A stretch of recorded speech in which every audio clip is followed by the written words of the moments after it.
This is LBC from Global, leading Britain's conversation with James O'Brien. Good morning, it's 4 minutes after 10 and you are listening to James O'Brien on LBC.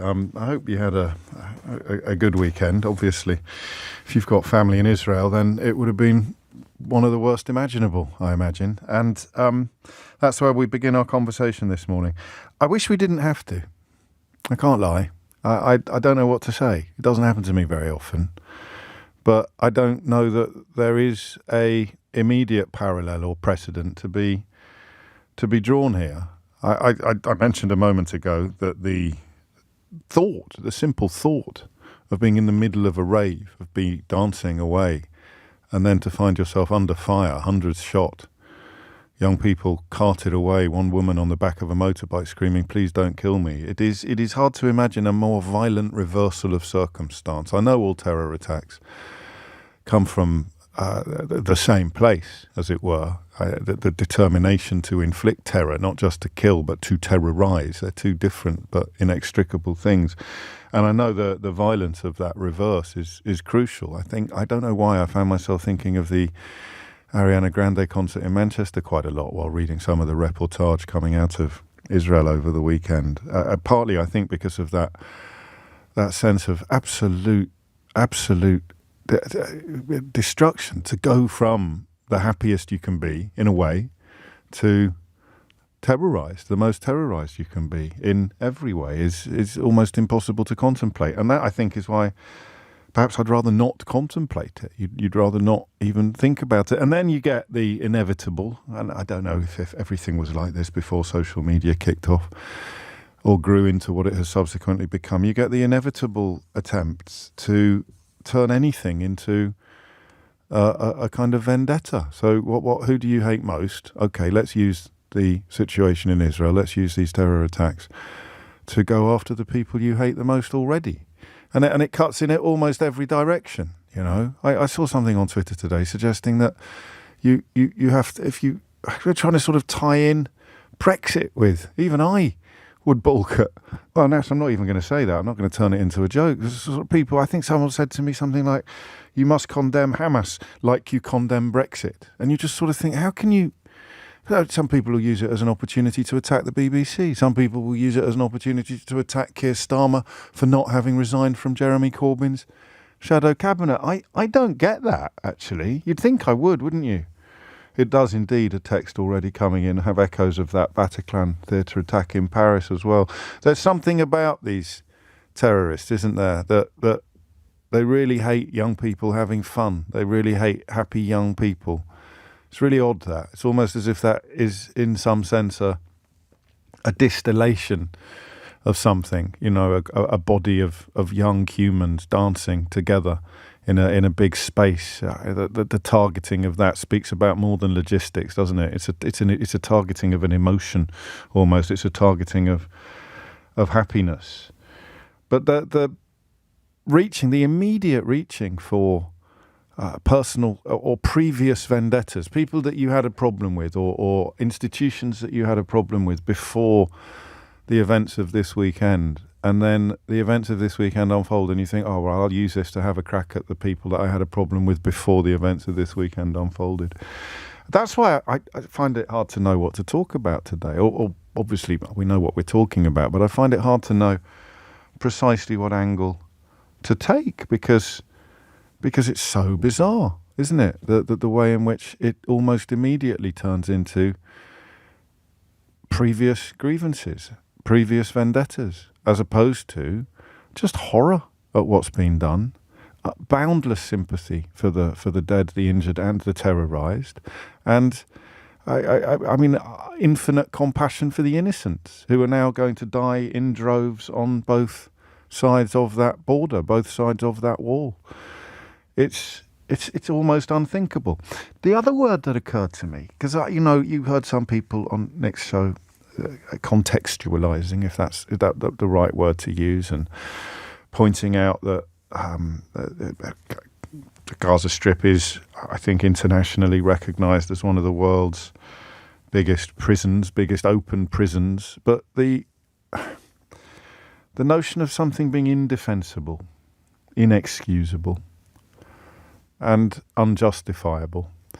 I wonder whether it's ever possible for everybody to agree that something they are watching is indefensible, inexcusable, unjustifiable.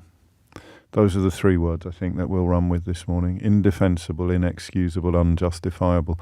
I remember when I first started taking calls about Islamist terrorism in the West after September the 11th. I wasn't here for September the 11th, but there were, of course, plenty of other attacks, atrocities that unfolded in its wake. You know, pound for pound, this is worse than September the 11th for Israelis. If you look at the number of dead and the overall population, I read somewhere this morning in percentage terms that it's actually worse.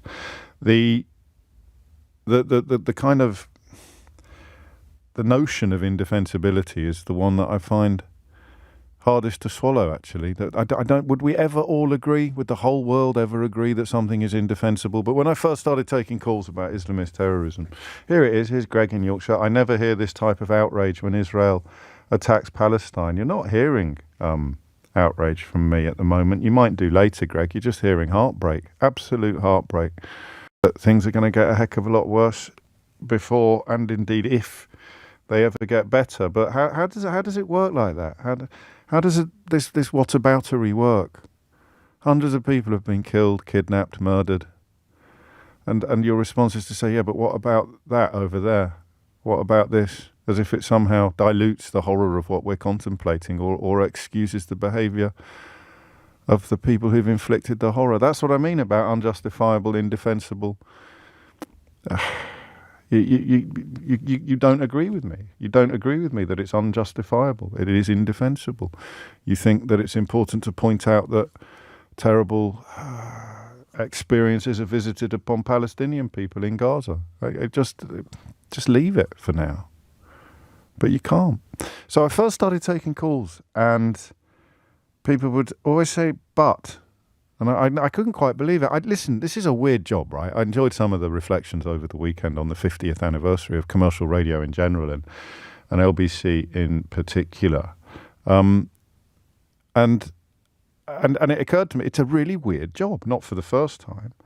But one of the weirdest things about it is that most days I have to sit here. Well, I love sitting here. I don't want to make it sound like a chore.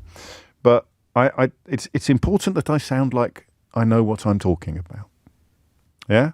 It's important that even if I'm wrong about something, I've got a relatively robust line on it that we can then pick over together. It becomes a sort of invitation to conversation.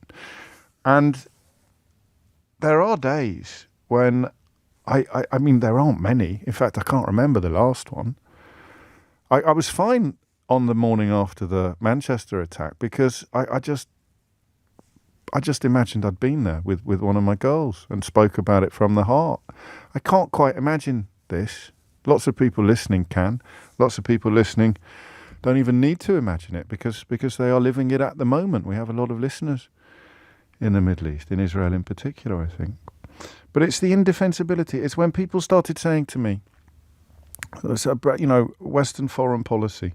Oh, of course I condemn the attack on the London Underground on July the 7th, but Western foreign policy and wars in the Middle East sponsored by the West have caused more problems than they've solved in the main, but that wasn't the initial intention when they started.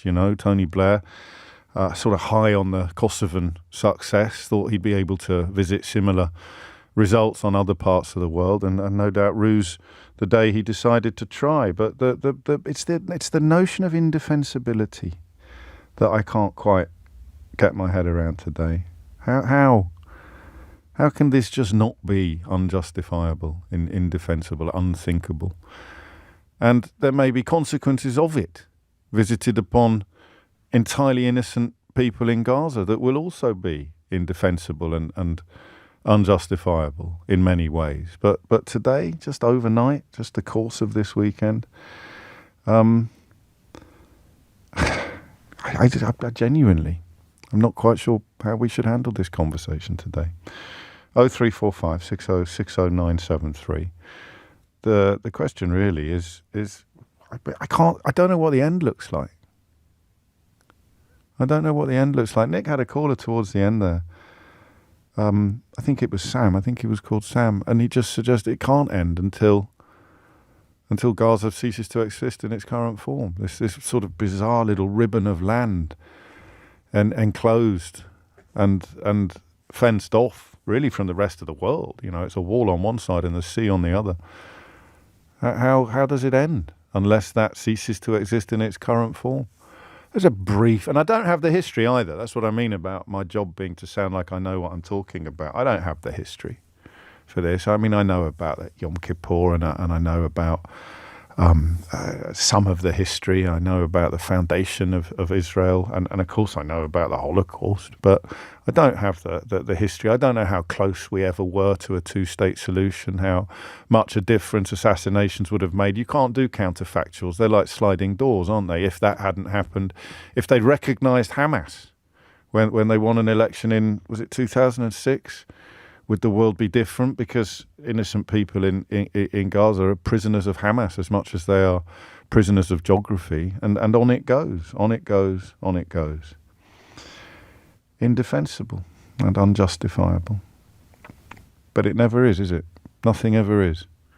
You've got people defending Vladimir Putin against criticism for the continuing invasion of Ukraine. Nothing's ever indefensible. We never ever agree on indefensibility. Indefensible, unjustifiable, regardless. And I don't even know what word you use here. Do you use the word context? Is there context? See, they're right. There isn't context for massacre, or is there? Well, what's the correct word to use? Talk about context. Talk about provocation. You even introduce the concept of provocation into a conversation like this, and you're knocking at the door of justification. The line between explanation and excuse is never thinner, is it, than when you're trying to have a conversation like this. And all through it, underneath it, all along, right alongside, is the knowledge that everything's going to get worse. You've got troops now. I think Israel has 4 options, essentially, one of which is already underway, that sort of epic aerial bombardment. Human shields in place. That's a large part of the rationale for taking hostages, so that you hold them in places that may come under attack in the hope of diluting or stopping those attacks. And, of course, you know, there's 2 million people in the Gaza Strip, the massive majority of whom are innocent of any involvement in the attacks on Israelis over the course of the weekend, and yet who will be on the receiving end of an apocalyptic response. Indefensible. Ah, dear. 16 minutes after 10 is the time. I'll read you some of my texts today. I won't read you all of them. I'll put some of them straight in the bin. But I think do you know what I nearly did? Thanks for listening, by the way. It's always helpful to be able to get stuff off my chest. What I nearly did is invite you to tell everybody why we need to talk about this. Because there is a huge temptation not to. It's, you know, I guess if you wanted a clumsy analogy, it's the difference between slowing down when you're driving past a road traffic accident and actually speeding up or looking the other way. I don't want to see the horrible stuff. I don't want to think about it. I don't want to contemplate it. But of course, and if one person slows down, then everybody slows down. Everybody slows down. 10:17 is the time. So I don't know how it ends. How does it unfold? I think I'll ask you that, because there'll be people listening who have a lot more invested in personally than I do. But how does it unfold now? Hit the numbers. You will get through. And I don't know how much tolerance I will have for rejection of indefensibility today. Listen, I'm just a person. I'm not an AI creation or a robot or an emotionless automaton or a journalist required to walk all sorts of tightropes. I'm just me. And I don't think I've got the stomach for that today. I don't think I've got the stomach for you saying, yeah, look, I know a couple of 100 kids got killed while they were dancing in the desert, but I don't think I've got the stomach for that today. And next week, if we're talking about Palestinian children dying on the end of Israeli missiles, Israeli bullets, I'll probably feel the same. And that's not intellectually consistent. I say, well, it's very sad that all these Palestinian children have died, but. And I say, there can't be a but. There's no but on either one of these, but there it is. Doesn't make sense, does it? I find that heartbreaking and I find that heartbreaking. 19 after 10 is the time. Why do we have to talk about it? I'm not quite sure. I'm not quite sure. But the most obvious answer is because it's there and it's happened. And it is, as we speak, still happening. James O'Brien on LBC. James O'Brien on LBC. 22 minutes after 10 is the time. Those are the three words today. Inexcusable, indefensible, unjustifiable. And the sort of heartbreaking knowledge that lots of people don't think so. Lots of people don't think so. And then that side order of the cynicism required to look at the atrocities inflicted upon Israelis over the course of the weekend and use it as an opportunity to just go after your historic foes, your historic enemies. Going after people for failing to condemn it, if they are public figures, if they are politicians, failing to condemn it, I think is just about reasonable. But if it's your first thought, instead of horror and heartbreak, your first thought is, I bet so-and-so won't condemn it. And Jeremy Corbyn, obviously, is the most obvious person in this category. You can all be wrong. He can be wrong not to condemn it, and you're wrong for thinking here's an option. And Dominic Lawson writes an article in the Daily Mail about Keir Starmer, trying to somehow tie him into Corbyn's querulousness. It's just pathetic. It's almost as if there is no atrocity huge enough for people to just temporarily bury their previously held grievances and animosities and focus instead upon the slaughter of the innocent. Les is on form. He's been in touch to say, what a pathetic human being you are. What a pathetic cretin you are. I beg your pardon. Sorry, Les. Good luck to your kids having a father like you. A perfectly normal response, Les, to the conversation that we're having this morning, as indeed is this one, which says, why do you never talk about the Palestinian children? You mean the children I was literally talking about 4 minutes ago? It's just bizarre. Makes you wonder whether we've evolved much at all in the last 2,000 years, doesn't it? I don't know that we have, to be honest with you. It's always there below the surface. But how does it unfold? How does it unfold? Tamar is in Finchley. Tamar, what would you like to say? Hi. Sorry, I'm going to be a bit emotional because it does come from a bit of a very personal place that I am in. Don't apologise to me for being emotional on a day like today, Tamar, please. Okay, I live in the UK for the last 24 years, and I'll start with saying that I don't agree with the Israel occupied territories. I do not agree definitely with the current government, and definitely I initially don't support Bibi and not his ministers. Yes. I'm really, I think most of the Israelis that I know don't agree and they don't support, and this is why there are already 40 weeks of protest in Israel. Yeah. When I was 7.5 years old, in 1978. I was in a terrorist attack in Israel. We were a few families who just came back from a day out, and 13 terrorists took us hostages in order to make a big attack in Tel Aviv. So we were on the bus for a few hours, and a lot of people died, and grenades flew around, and I've lost my father, my mom was injured. We all had a lot of trauma after it. Lucky I'm alive, yes, and I can tell the story. But it's I always said I don't want my kids to grow up and go through what I went through, and this is why I really decided when I want to have a family that I don't want to let my kids go for what I went through. So when I saw all the images and all the hostages this weekend, my brother already called me he's abroad as well, and he said, I can't stop crying. I've got flashback. I can't stop crying. And I'm not there, but I as I said, I don't support what the Israeli government is doing. But to see what went through there, it's heartbreaking.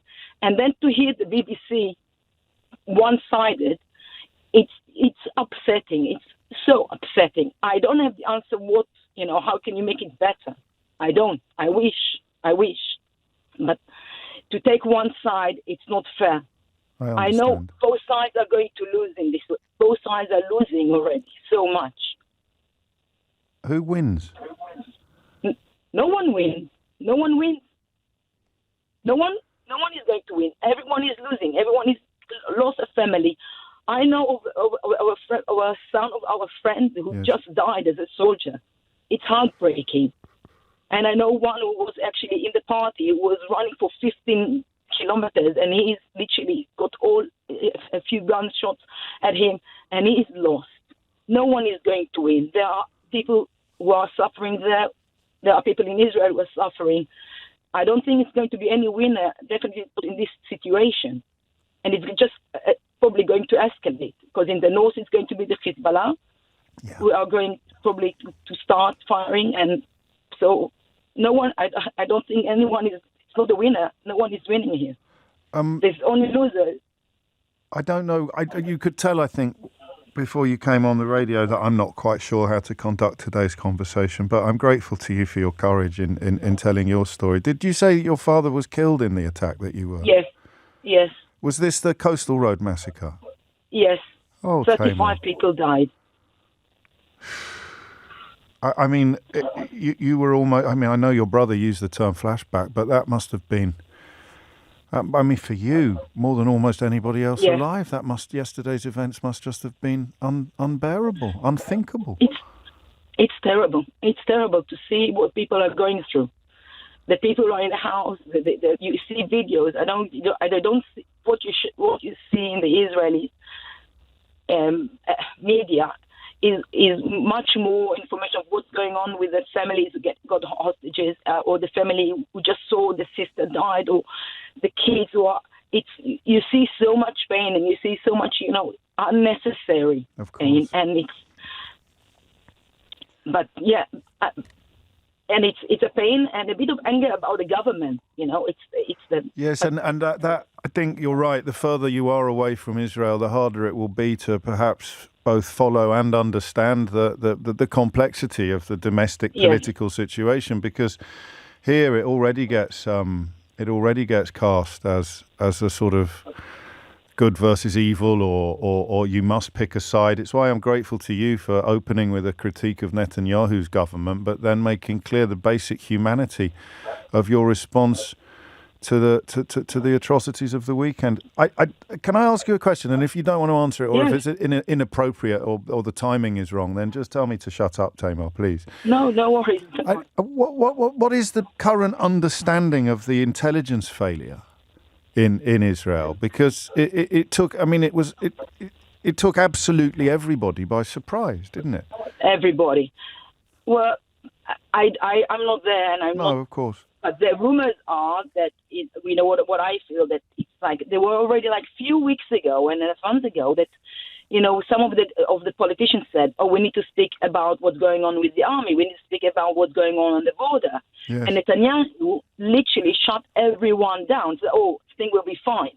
For him, it was more important, what I feel, to take and protect those settlers, to pray on whatever they shouldn't be praying, or having this party for, I understand it's a Jewish holiday. Yes. And so all of the soldiers were there because this is where Netanyahu and his government think that is where they should be, but they shouldn't be there.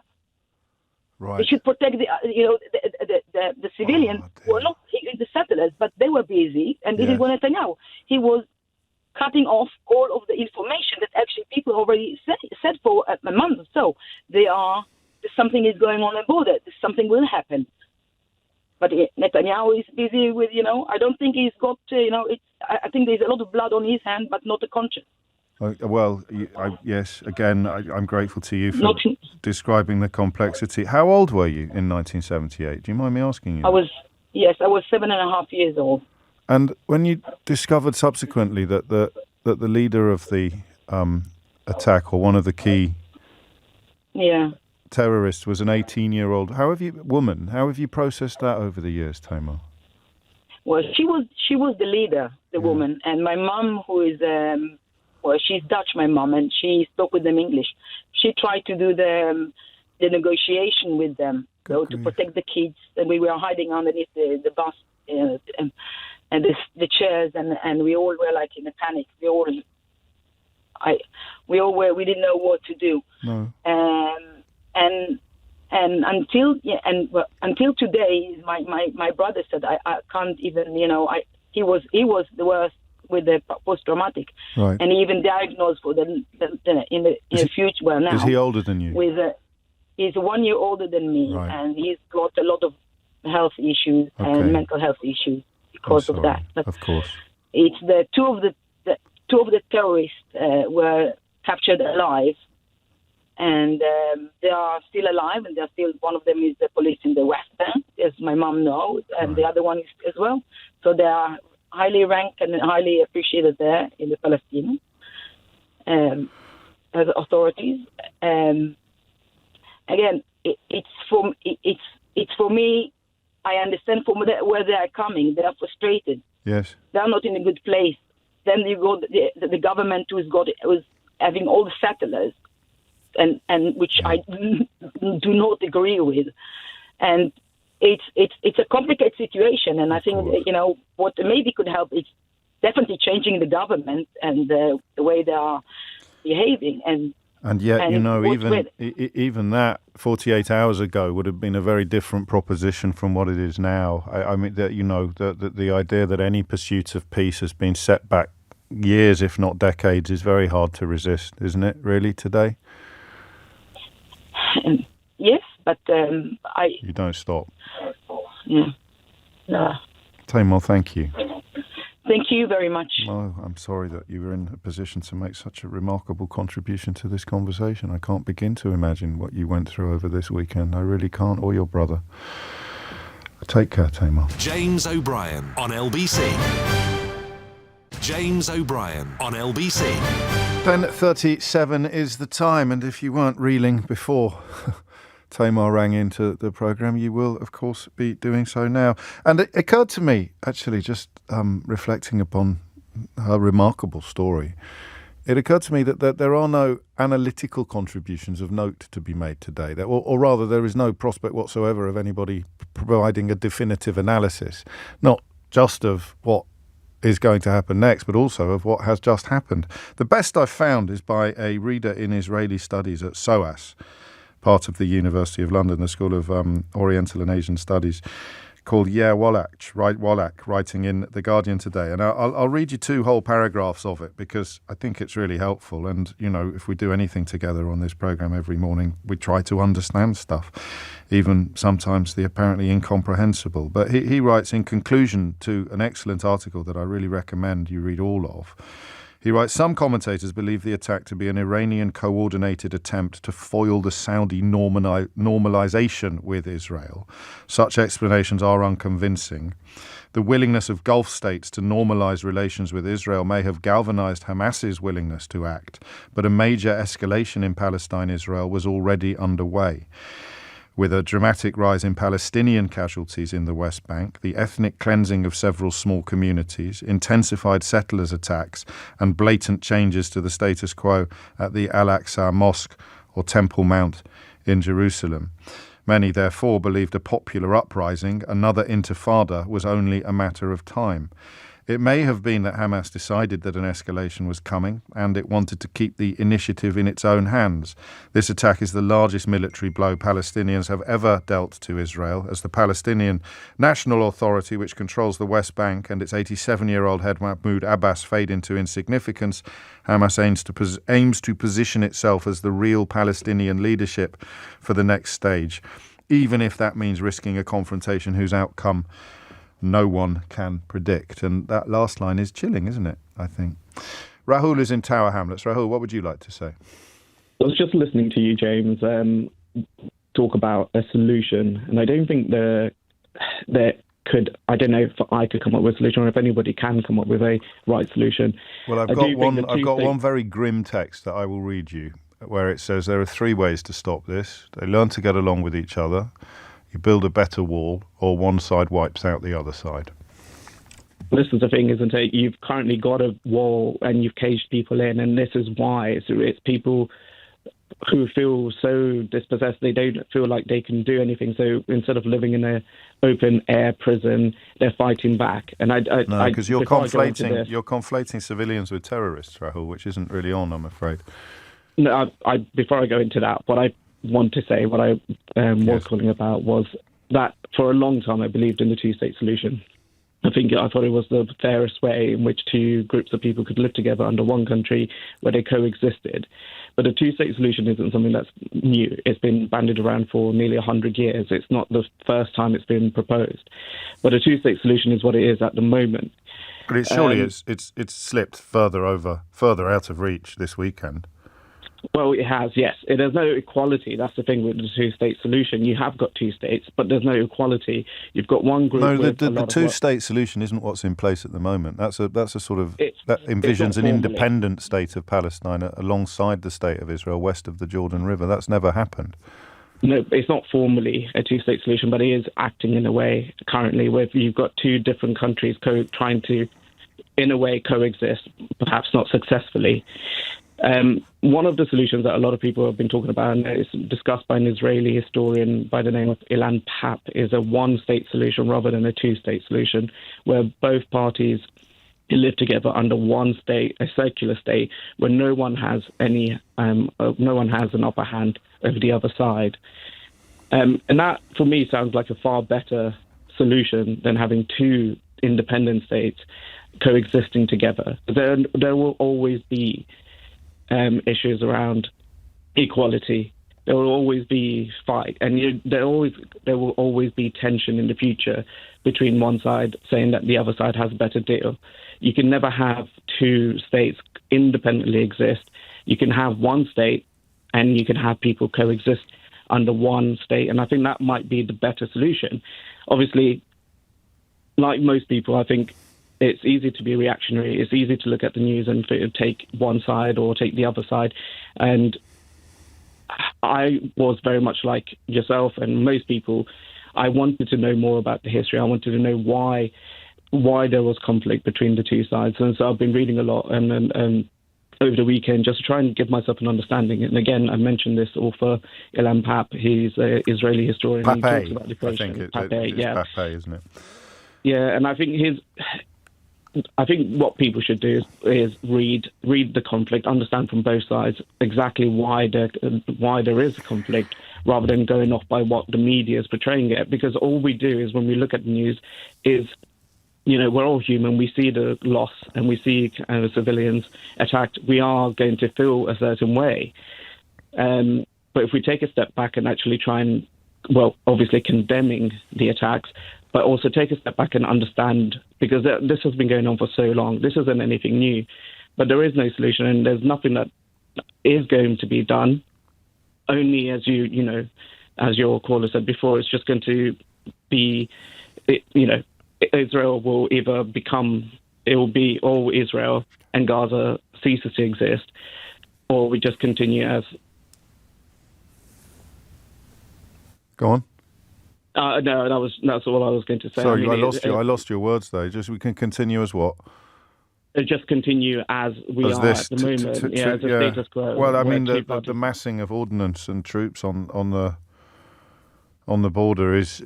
I mean, as I said earlier, there's 4 things. Whether or not they pile in with troops on the ground, it's certainly not certain. And you'd probably rather have a more stable leader in place in Israel. But thank you, Rahul. I understand what you're saying. You flirted with rejecting the notion of it being indefensible, but you didn't consummate the association. So I will thank you for doing that. And of course, the continuing conditions in Gaza can be cited as background, but never as justification, because the 3 words that run through our conversations today are inexcusable, indefensible, unjustifiable, and that's why it's such. What's the word I want? It's not unsatisfying. It's just there is no destination. It's a contemplation. There's no destination. You because apart from that grim text, which I don't think is false, by the way, 3 ways it ends: peace, a peaceful cohabitation, an impregnable wall, or one lot wipes out the other lot. But I don't really see any other conclusion, and that makes it a bleak conversation, doesn't it? Because the likelihood of peaceful cohabitation seems further away today than it has done in 50 years. I think so, anyway. And of course, it is the School of Oriental and African Studies, not Asian. As I said, that would be tautologist, I think. It's 10:45. James O'Brien on LBC. James O'Brien on LBC. 10:49 is the time. I just heard the LBC 50-year anniversary promo. That's incredible. I can't believe you've been presenting that long, James. No, I haven't been here for the whole 50. I'd have been one when LBC started, although I suppose it's a nice moment to thank you for making this programme the most popular in that entire 50 years. And I think sort of perhaps calls like Tamar remind you why LBC holds a unique place in the media firmament in this country. 10 to 11 is the time. Let's go straight to Israel. Malcolm is calling from Tel Aviv. Malcolm, what would you like to say? Hi, James. We've spoken before. As an expat and as a news-gathering cameraman, I've never seen anything like I've seen the last few days. I was around to the IRA, to the London bombings, but this has gone beyond anything else. You're talking about what happens next. The problem is that Hamas knows that Israel won't go in too hard while there's hostages. There's only so much Israel can do. Yes, they can target the Hamas areas, but I don't think at the moment they really want to put ground troops in for the safety of the terrorists. And also at the moment, the fear here is if Israel goes in too hard, then Hezbollah is going to come down even harder than they did yesterday, which will then spark off Syria, and spark off the West Bank, and you're just going to have one bloodshed here. So it's going to escalate, James. Well, yeah, but what does escalation look like? Because, and I know nobody knows. I mean, you know what it's like. We're asking questions about unknown unknowns, aren't we? Largely. Absolutely. Look, I've got to tell you, you were literally coming on the air when I was leaving a friend of mine's apartment building, and I'm north of Tel Aviv at the moment. Yes. And the sirens went off, so you then have to run into the shelter, and you're hearing the booms above you, and then you have to wait another 10 minutes because of the shrapnel. This is no way to live on either side.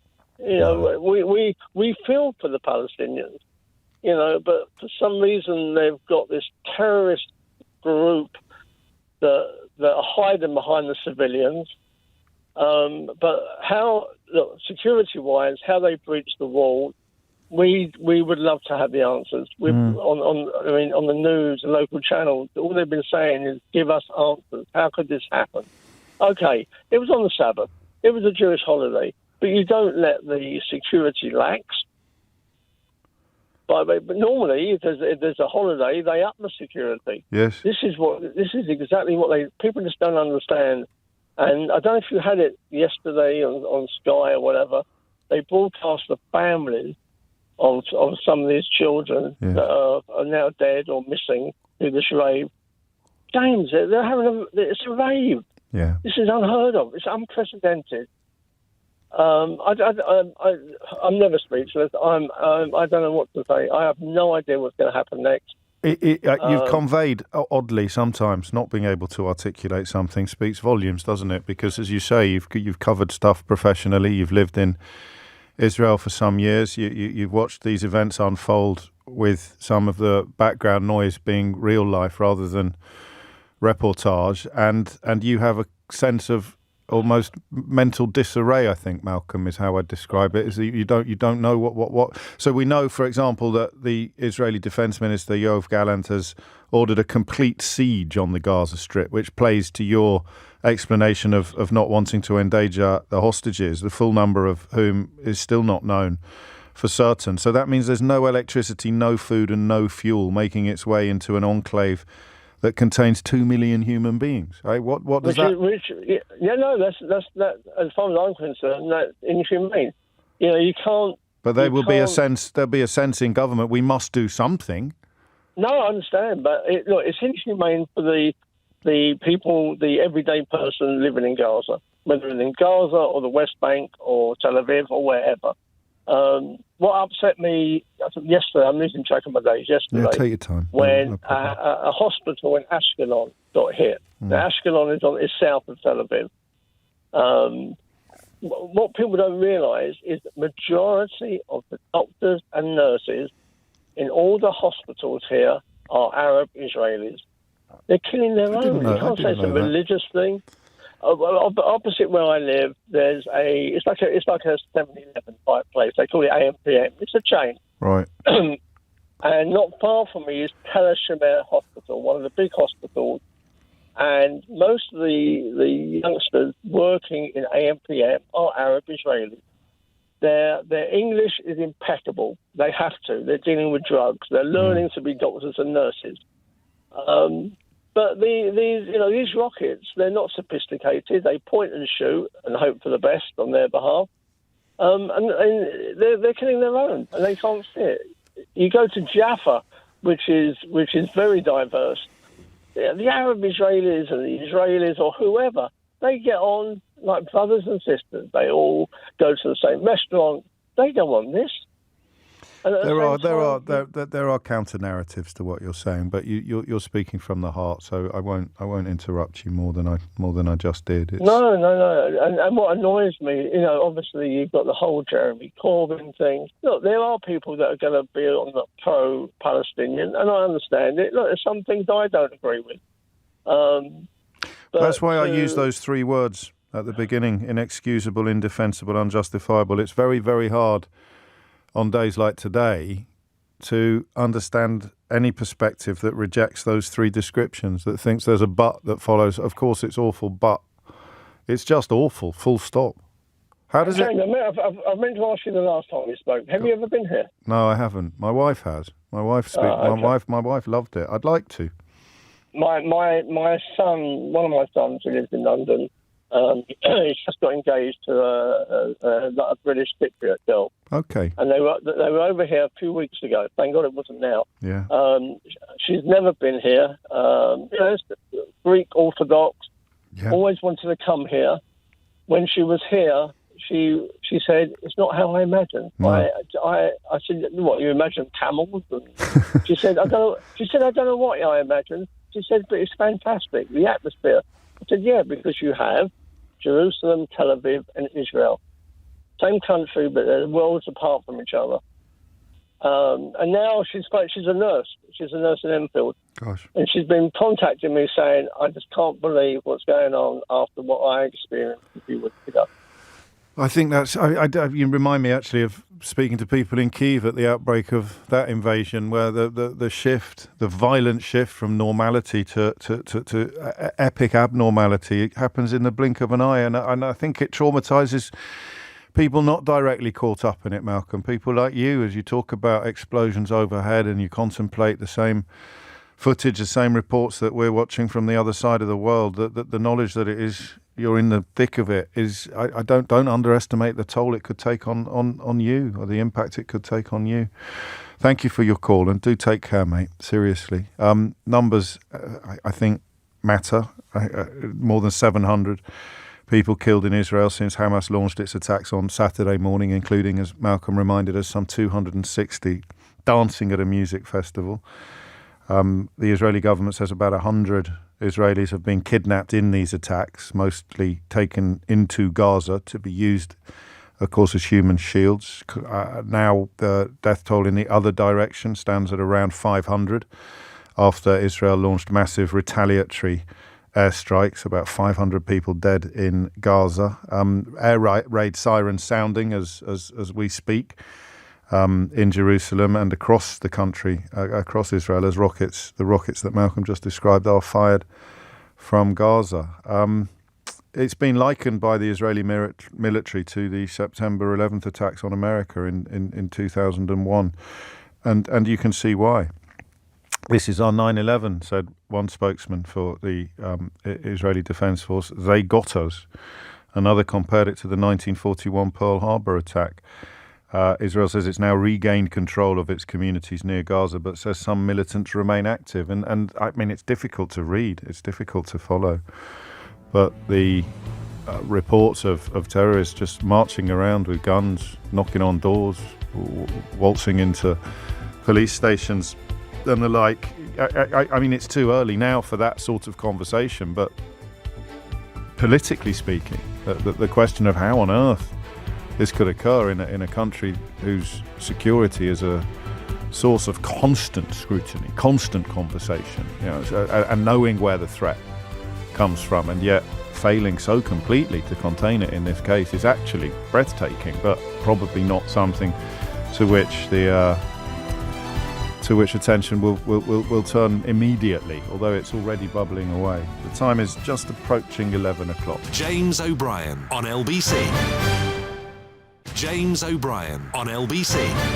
It is 3 minutes after 11 and you are listening to James O'Brien on LBC, where we continue to contemplate the horrors unfolding in the Middle East, in Israel this weekend. I mean, the scale and complexity of the surprise attack on Saturday will be something that is talked about for years to come, but attention will turn to it, I think, also in the next hours and days. That question of how it could have happened being one that will be more urgent in Israel itself than perhaps elsewhere in the world. I'll read you this from Peter. He says, I think from the comfort of our homes, it's very difficult to appreciate the daily horror those who live in the Gaza Strip go through. The embargo from Israel and Egypt makes life intolerable, along with the general repression of the populace by Israel when people are treated inhumanely, he writes. They behave in such a manner. This means every side involved in the conflict. International law needs to be enforced, not ignored. A reference perhaps to the failure of the Knesset to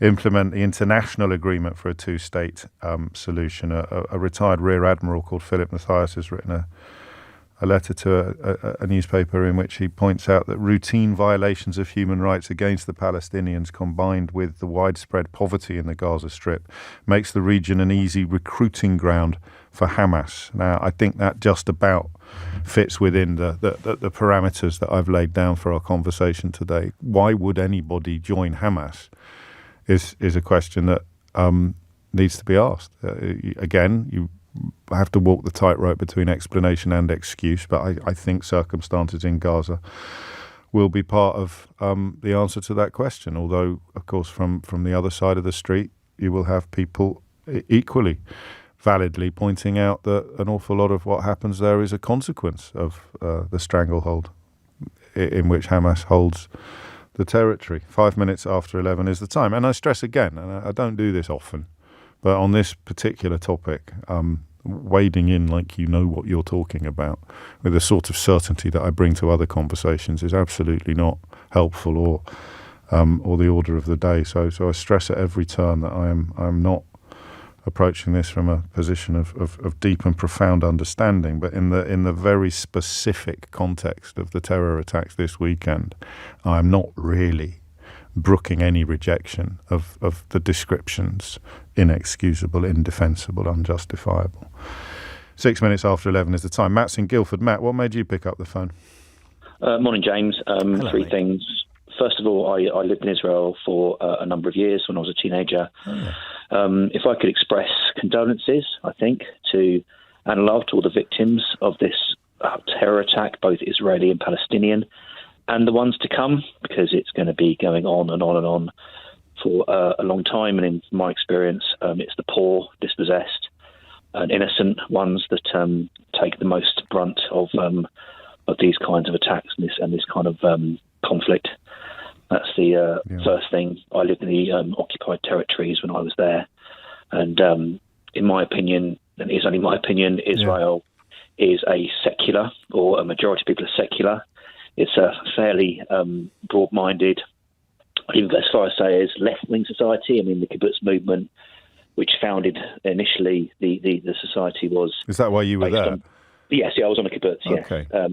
And it was effectively, well, you say left. I think you mean liberal rather than left wing, probably. Probably, yes. But sorry. you'd struggle to apply either of those descriptions to the current government. Well, you absolutely would, and the current government's behaviour over a number of things has been inexcusable.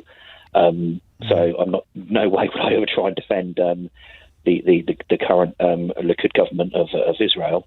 But the other thing that people haven't said when they've called in, and I just want to, and I don't want to be just parroting you, but unjustifiable, indefensible, inexcusable are exactly the words I would use. If I may, I would like to use another one, which is immoral.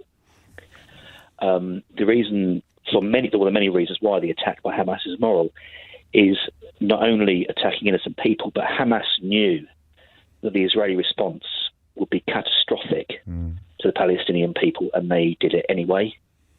And so I think that their behaviour has been completely immoral. Do you know, sometimes I find the conversation in general so tricky that I was quite tempted to have a bit of a philosophical debate about whether or not the word immoral is actually adding to the conversation, because it's a much more nuanced word. You could argue that the siege now being put in place by the Israeli Defense Force, which will see babies struggle to access energy, food, all sorts of resources. You could argue that that's immoral as well. You could argue, but whereas the reason I just stuck with those three words was because I don't think they brook as much nuance as words like immoral do. But I take your point. You have a fair point, and I'm not going to get into. I'm not stupid to get a moral debate with you about that, James. Not today. Any other day, I think I'd be up for it, but maybe not today. No. And finally, and I hope that this is going to sound quite depressing, and I'm willing to have be shouted down and put my head in the lion's mouth. But in my opinion, living there will never be peace in the Middle East whilst the parties of religion hold the balance of power. Yeah. And I'm afraid to say that is the parties of religion in Israel, in the small parties that hold power in the Knesset, the parties of religion in the Lebanon, the parties of religion all around that region, whilst they hold balance because their beliefs are absolute. And with absoluteness comes a lack of willingness to compromise. Yeah. And I think it's not just a lack of willingness; is you don't need to even try. It's a sort of ethical impunity, isn't it? Because you believe that you're doing the will of God.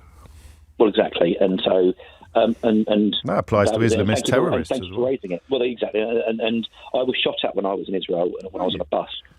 Yeah, I was going down from Jerusalem down to Eilat just for, I would say, a boys' holiday, but it's just like a few of us went down to Eilat for the beach. Yeah. And this lad shot at us through the bus window. He was very quickly killed.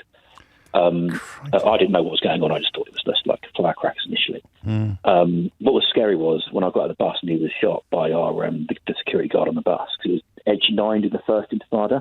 Right, yeah. He was about 15. I was 18. And a 15-year-old suddenly decided to pick up a weapon, did he? Or was he groomed and persuaded by others to pick up a gun? And now that 15-year-old boy he was dead. And that's a life taken right in front of me. Anyway, thank you for taking my call, James. Hey, Matt, thank you for calling. 10 minutes after 11 is the time. I said I'd read out a couple or a few of the slightly less hinged texts that inevitably come into the studio on a day like this. Here's one. It's unsigned, which I don't mean as a criticism particularly, just as a matter of fact. White people good, brown people bad. Just say it bluntly, James. You are racist. Which I mean, on a lighter note, it's a very refreshing change from the sort of text that I normally get on this program, which reference the ethnicity of people. 11 minutes after 11 is the time. Yusrol is in Barnet. Yusrol, what would you like to say? Yeah, hi, good morning, James. My son has been in the Israeli army, is in the Israeli army, and he's been called up as part of the reserves yesterday morning. Have you spoken to him? I have actually spoken to him, yes. I called him late last night, and he's actually right on the Lebanese border with where the Sheba farms, right. where there's been some missile fight into Israel. But the interesting point he said to me was that his actual brigade was actually stationed in Gaza until yesterday, and his actual unit, which is Golani 13, has lost a lot of soldiers over the last couple of days. And when I asked him, so why isn't he going to Gaza, he said that his whole unit has been relocated to Lebanon because the Israelis are worried that if they do go into battle, that his unit will take what they called unfair revenge against any opponents they come across, and they will not act in accordance with the very high standards that Israel puts on its own soldiers. And it was an interesting point to me that even in this sort of situation where they've suffered so much casualties, they are still holding their own people to a moral level which they do not receive in reciprocation from the other side at all. You're obviously right in terms of that context, but it's also, just acknowledging that it's a possibility, that it's a likelihood, is pretty grim as well, isn't it? Oh, certainly. He said that. What was his view on that? Did he think that it was likely that some of his comrades, or possibly himself, may? And we're talking essentially about breaching the Geneva Convention, which is the difference between a soldier and a terrorist in one sense, I suppose. So it's a helpful illustration. But was your boy offended by the imputation? No, he actually wasn't. He just said that they are very realistic, and the feeling amongst his unit because of what they've suffered is very strong feelings, which he says is completely understandable. But it's a little bit frightening for his own safety and for what will happen over the next coming days. How do you deal with it? I just think of him in a nice, pleasant setting, sitting at home in London, having a coffee when I think of him there. Yeah, and that makes it manageable. I don't think of anything else. You can't, can you? Really? He always wanted to go to the army. He always, from a young child, when he was here, he always wanted to go, and he went when he was very young, and he joined it, and he joined an elite brigade, and it gave him a lot of discipline and a lot of structure, which was very useful for him. There's 300,000 reservists called up. What do you think? You may not know, and you're not going to have any greater insights than anybody else. But what do you think is going to happen next? There's going to have to be some sort of ground incursion there. Do you think so? Going into Gaza? I can't see any other option. They're not going to bomb the place to the ground. They just won't do that, and they have to restore some sort of security. But there is one other point which you just mentioned earlier, if I may raise. Of course. In terms of it being an open prison, you mentioned that it's got two borders, the fence on one side and the other. Egypt on the other. I'm sorry, you're right. Yeah, I should have made that clearer. And Egypt doesn't allow any sort of transport in and out of Gaza whatsoever. No. They do not want anybody coming from there. And Israel... Why is that? What is the sort of historical rationale for that position? Well, it's interesting because Israel gave back the whole Sinai in the 1979 peace agreement with Egypt, and they should have actually returned Gaza, which was captured from Egypt in the Six-Day War. But the Egyptians actually said, we don't want them because of the trouble that they cause. You keep Gaza. We'll take everything else. We'll take the whole Sinai, which is bigger than Israel, with the oil wells and everything else. But the Palestinians in Gaza, you keep that. That should be your problem. And they're even more intolerant. They don't provide them with any electricity. They don't provide them with any jobs, water, anything like that at all. And Israel does, which is another conundrum which is hard to understand. That's very diplomatically put. And I thank you for putting it so diplomatically as well, because it is yet another element of the bigger picture that doesn't receive the scrutiny that it should. And of course, the sort of scrutiny that is applied to any of these issues is defined on days like today by the events of the last 48 hours. And it is, of course, because Israel plays a role in the provision of basic resources, that it is also in a position to withdraw them. We have the Times of Israel reporting this morning that Israel's defense minister has said, I have ordered a complete siege on the Gaza Strip.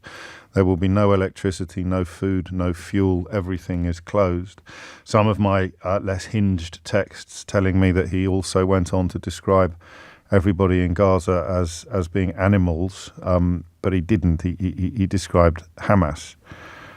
fighters or terrorists as human animals. He said, we are fighting human animals and we are acting accordingly. But of course, cutting off food, fuel and electricity to 2 million people will include lots of people, millions of people, in fact, who are not part of Hamas. But there it is. 11:17 is the time. James O'Brien on LBC. James O'Brien on LBC. It is 20 minutes after 11. You are listening to James O'Brien on LBC, where we continue to discuss the events in Israel and subsequently in Gaza over the weekend. So some of the photographs are just, hideous. And I'm afraid if you've got a problem with the use of language by the Israeli Defense Minister, as 2 or 3 of my texters apparently do, in the same breath that you're looking at photographs of women, kidnapped women being driven away on the back of motorbikes pleading for their life, or an injured female Israeli soldier being abducted in the back of a truck, then you possibly have your priorities a little distorted, although you can't have a conversation about the Middle East or about Israel-Palestine problems, tensions, war, I think is probably the correct word to use now. It is a war, which means that some semantic conversations will follow, although I don't think we'll have them together on this programme today. You have to also look at the bigger historical picture. And just as a very thin ray of unintentional light being brought into the programme via my incredibly fertile inbox, I've just received one saying Israel is a murdering rouge state, which is, a infelicitous typo, I presume. 21 minutes after 11 is the time. Abdullah is in Leicester. Abdullah, what would you like to say? Hi, James. Yeah, look, the thing is, first of all, do we want peace? That's what we have to ask the question. And how do we reach that from where we are today? How do we attain peace for all concerned in the Middle East? I think the first thing we have to do is, instead of the UK and the US showing their complete solidarity, in fact giving carte blanche to Israel to say, do what you want, we're with you, regardless. In fact, we're going to send warships.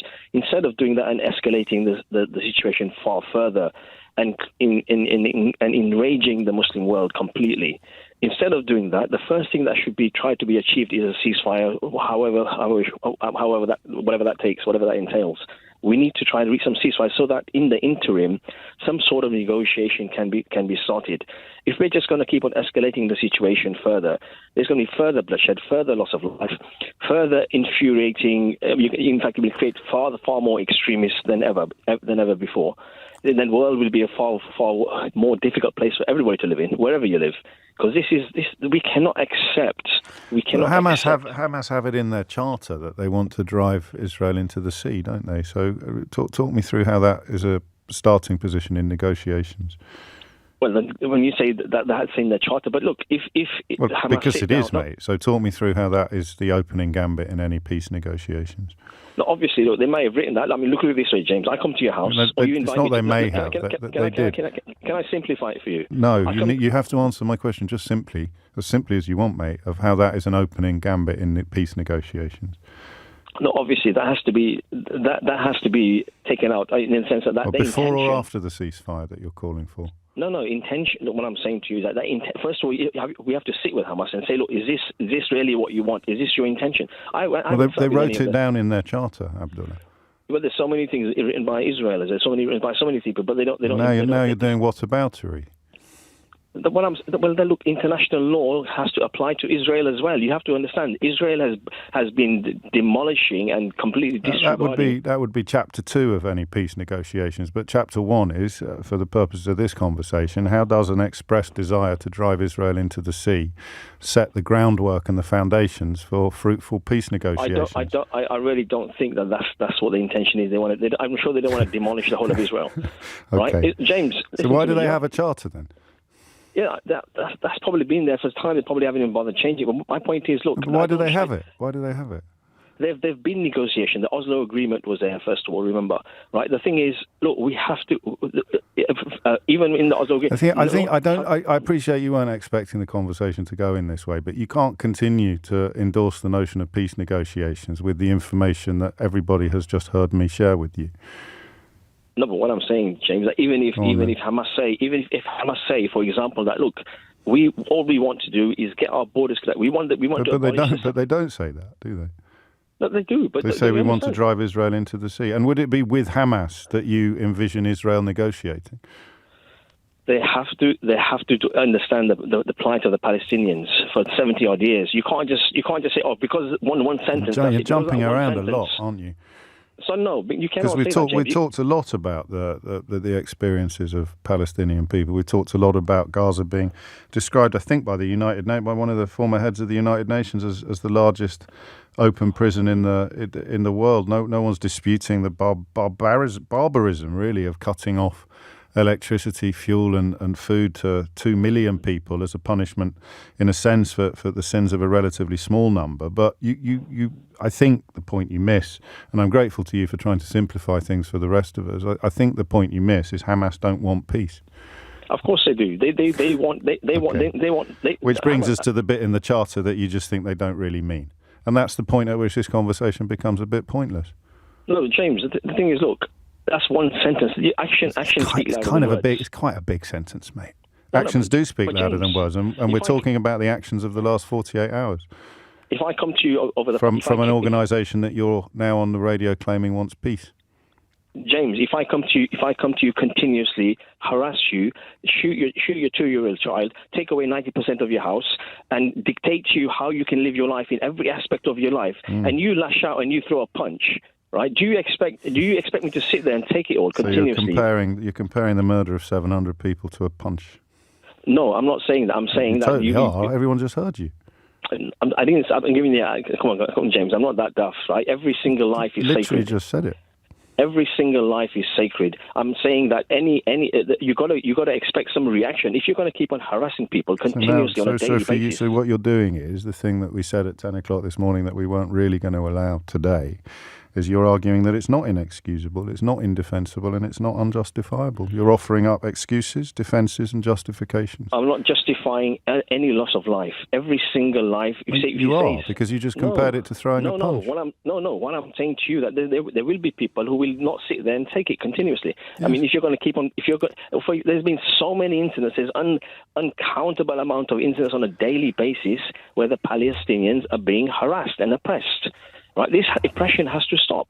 The 28 UN resolutions have been broken by the Israelis. Nobody says anything about that. They're often talked about, but just not in the 48 hours immediately after a terrorist massacre, because that sounds like excusing, and that's what you sound like now. That is not an excuse. Well, I'm glad that it's not your intention, but it's a very odd points to make in the context of the murders that we're discussing. What I'm saying, after this, we want peace. So how do we attain that peace? My point is, how do we attain peace? Well, my point is, you don't attain peace by negotiating with an enemy that wants to drive you into the sea. I don't know quite. I mean, listen, I'm not rude. Crikey, there goes the truth alarm. No, I'm really not rude. But so the point at which I point out to you what it says in the Charter is really the point at which this conversation on an intellectual basis ended, isn't it? Because you're now reduced to claiming that you know that Hamas don't really mean it. Which is we'll both agree ridiculous. What they've written in the Charter, I mean, what Hamas has written, that is what they've written. There's so many things that UK but you're doing it again. I mean, this is and it's not your fault. You didn't write it, but it's the point at which this conversation becomes pointless, because you're now telling me that what Hamas have written in their Charter, their very raison d'etre, the essence of their existence, you're here to tell me from Leicester that they don't really mean it. Ismail Haniyeh, the Hamas leader, what did he say? Just absorb the words I've just said. Have you listened to Hamas? That's the point, James. Have you listened to what they're saying, what they want? Well, how can I know? I presume they don't mean that either. They have said that. So you're choosing the bits that they mean and the bits that they don't mean. From what position of authority do you do that, Abdullah? Listen, James. My point is, you have to listen to what they are saying. Don't just listen to a piece. Don't just read a piece of paper and then. You have to listen to what they're saying. Listen to his interviews, what he said, what they want. I shall. They want. Yeah, and I shall look forward to him being asked about the expressed desire to drive Israel into the sea. And if he says, "Oh, we don't really mean it," then I guess you'd have a point.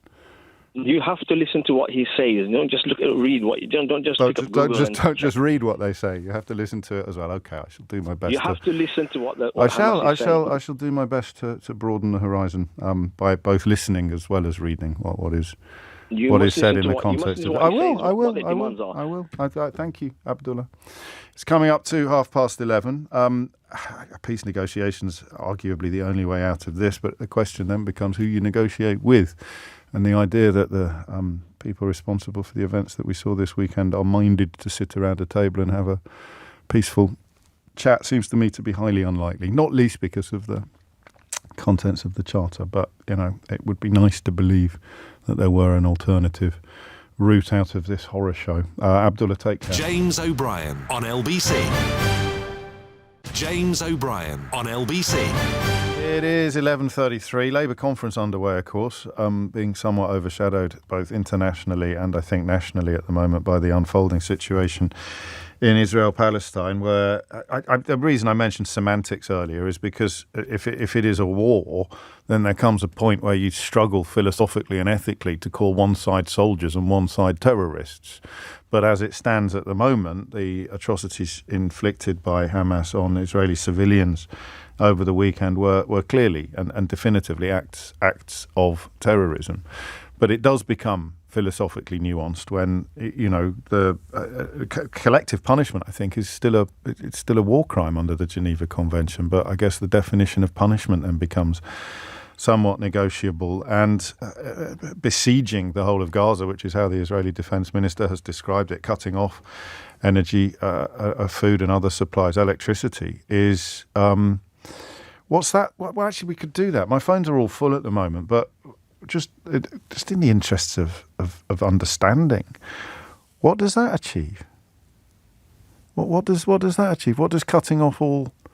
What's the end game? What's the hope that they will just hand over the Hamas terrorists, or that the Hamas terrorists will just put their guns down and walk into Israeli arms? I genuinely don't know. That's a genuine question, actually. I've seen the coverage of the story, widespread coverage of the description, but I don't understand what the justification would be, what the intention would be. And I'm possibly being really stupid, and I'll take one phone call and it'll last 2 minutes, and you'll tell me what the thinking is on the siege now of the whole of Gaza, and I'll feel very stupid for asking the question in the first place. But the other element of that is that if Israel blockades Gaza, that's a better word perhaps than siege, then I don't know historically, and I've made no bones about my lack of deep understanding that's something that Egypt could easily undermine, isn't it? Both geographically and presumably logistically. But this complete siege, that's the word that Israel's defense minister has deployed, saying authorities will cut electricity and block the entry of food and fuel. What does that achieve? 11:36 is the time. Milad is in Chiswick. Milad, what would you like to say? Hi, James. First time caller. Blimey, you pick your moment. I know, right? I mean, and I just really I love listening to contributions of others. Same. I'm just here in the capacity of someone who's kind of studied the region and studied Israel and Palestine for a better part of a decade. And I just think a lot of your callers are coming in with, I guess, the stereotypical response, which is like angry triggered Muslim or angry triggered Jewish person who rings up a talk show and doesn't know how to get their emotions across. So try not to patronise them, Milad. I'm not trying to patronise. I think the last 48 hours have been terrible. I think you can say that the acts of Hamas are deplorable, and then you can also say that the acts of Netanyahu over the last year or so is equally just as deplorable, because but a lot of the callers that you've just insulted have said that. But what's happening is, I think a lot of people will say that, and then they'll go back to, the conversation about international law over the last 30 years, or they'll talk about something to do with international law ideology, and then they'll take it to somewhere where you, as the kind of mediator, will question, there seems to be a lot of aggression coming towards your point, and so this doesn't get the Israelis and the Palestinians any closer. So the only point, if there's one point I'm trying to make, it is that when you're talking about the Charter of Violence or the Charter, Hamas's Charter, Hamas are not the representatives of the Palestinian people. They were democratically elected at some point within this modern history of the Palestinian people. But what's happened is the Palestinian people, every single time they had a representative who was attempting to do anything, get any further, be it within any of the accords, the international community did not put enough pressure on the Israelis over the last 5 decades. So the question now is, what is Hamas? Hamas is no more than a proxy. It's no more than a proxy. It's no more than an outpost, right, for Iran, for Hezbollah, for a group of countries who have put themselves geopolitically in staunch opposition to not only the Israeli state, but what is in more modern times referred to as the Arab Zionist groups of Saudi Arabia, the UAE, and Gulf. So I think it's really important and maybe quite sobering to the people who are hearing this, including maybe the people that I might have patronized who are very devout Muslims, sitting, listening, thinking. Listen, I'm going to patronize you a bit now. Tell me, go for it. Just try and make a cogent point in a couple of sentences if you can, because all I've heard so far is a sort of word soup. Okay, so what's going on right now is we're going to have, and it's falling apart in the Western world. The relationship between Muslims and Jews it gets worse and worse every time something like this happens. I want for people to understand, right, that Muslims and Jews are firstly brethren tribes. Secondly, in the world of geopolitics, I don't know if we are pinning this down into easily comprehensible sentences. It has to be. It has to. Because I've got a guest waiting on the other line. So I understand.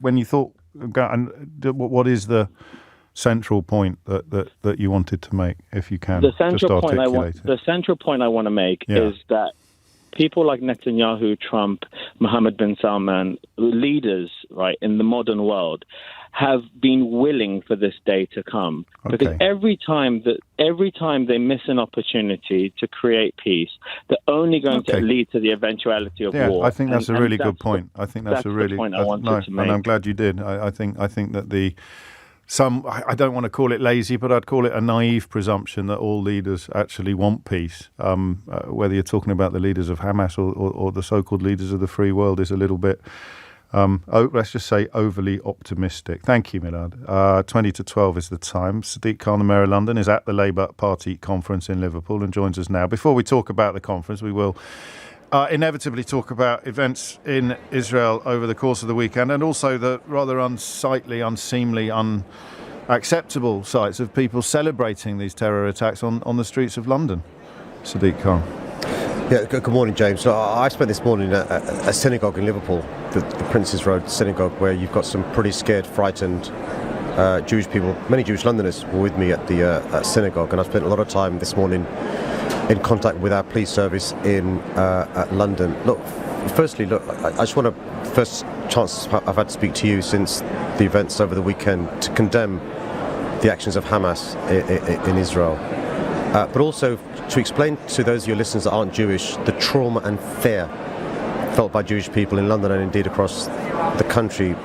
And the ripples of fear are felt because they know that when there are disturbances in the Middle East, it often leads to an increase in hate crime, anti-Semitic crime in London and across our country. And the reason why last night's windows being smashed in this restaurant I've been to many times, Pizza Restaurant, in Golders Green, and in Golders Green, and the graffiti is so serious, is because the Jewish community have in their memory the events of the 1930s, with Jewish properties having their windows smashed, a community that was a minority feeling as if others are against them, incitement towards hatred. And that's why it's incredibly important for me to say to your Jewish listeners, the police over the last 48 hours, that there's been an increased presence in our communities to make sure Jewish Londoners feel safe.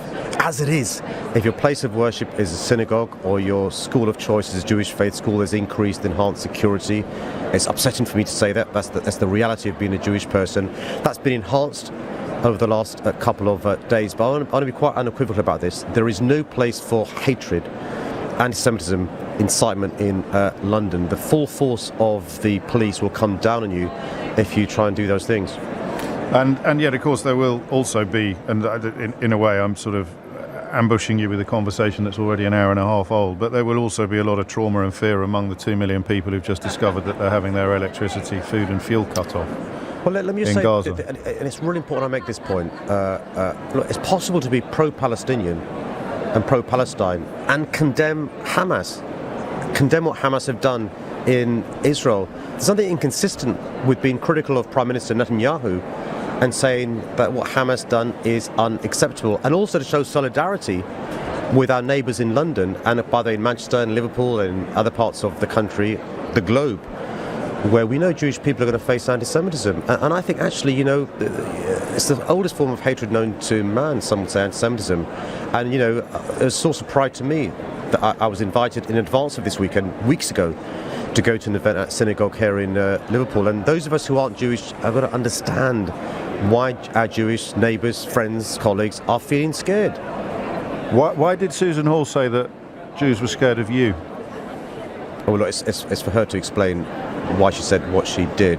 But my concern about what she said and the way she said it is we're seeing a repeat of 2016 in relation to the tactics used by the Conservative Party, who are the only party, by the way, who can win the mayoralty, except for me. It's a two-horse race, particularly with the government changing the voting system to first past the post and photo ID. And what I'd say to her, the Conservative Party, in a polite, courteous way, is for goodness sake, don't weaponise the Jewish community to win votes. Stop it. Were you surprised to hear Rishi Sunak give her a vote of confidence just a few days after she'd accused you of frightening Jewish people in North London? Well, we saw last week not just the Prime Minister, the Home Secretary, proudly supporting the Conservative candidate, as they did in 2016. But it's not. If it's going to be a repeat of that campaign, I'm hoping it's a repeat of the ending of that campaign, which is us in London showing that hope overcomes fear and unity overcomes division. I don't know how many conferences you've attended as a Labour politician, but as you look back over all of them, where does this one rank in importance? So I'm showing my age now to those of you listeners who think I'm 25. My first one was 1994. Crikey. And this is pretty special because obviously for a long time we've been in opposition. There's no complacency in this conference at all. The metaphor I use when I've done a number of events, you'd imagine, the metaphor I've used is, look, we're top of the table, but the season has a long way to go. And you speak to any good football captain or football manager, the most important game is the next game. Our next game is Rachel Reeves' speech in a little while, Keir Starmer's speech tomorrow, and we've got a number of games before the general election. What Keir, Rachel and the team have done is show the difference between a Labour Party and a Conservative Party. Just in the last couple of days in Liverpool versus Manchester, we're united. We are telling truths. We're setting out positive vision compared to a Conservative Party last week, divided, telling lies and running away from their record. You've seen the word clouds surrounding Keir Starmer, which focus really upon the absence of much substance. Do you expect that to be fixed by the end of the week, by the end of conference? Well, look, I think what we're going to do is understand the trajectory in relation to when the election is going to be and the cycle. So the 2/3 of the mission is done, changing our party for the better. And I make this point, had this conference taken place a few years ago, in the aftermath of what Hamas did in Israel, it'd be a very different Labour Party conference taking place. So he's changed our party for the better.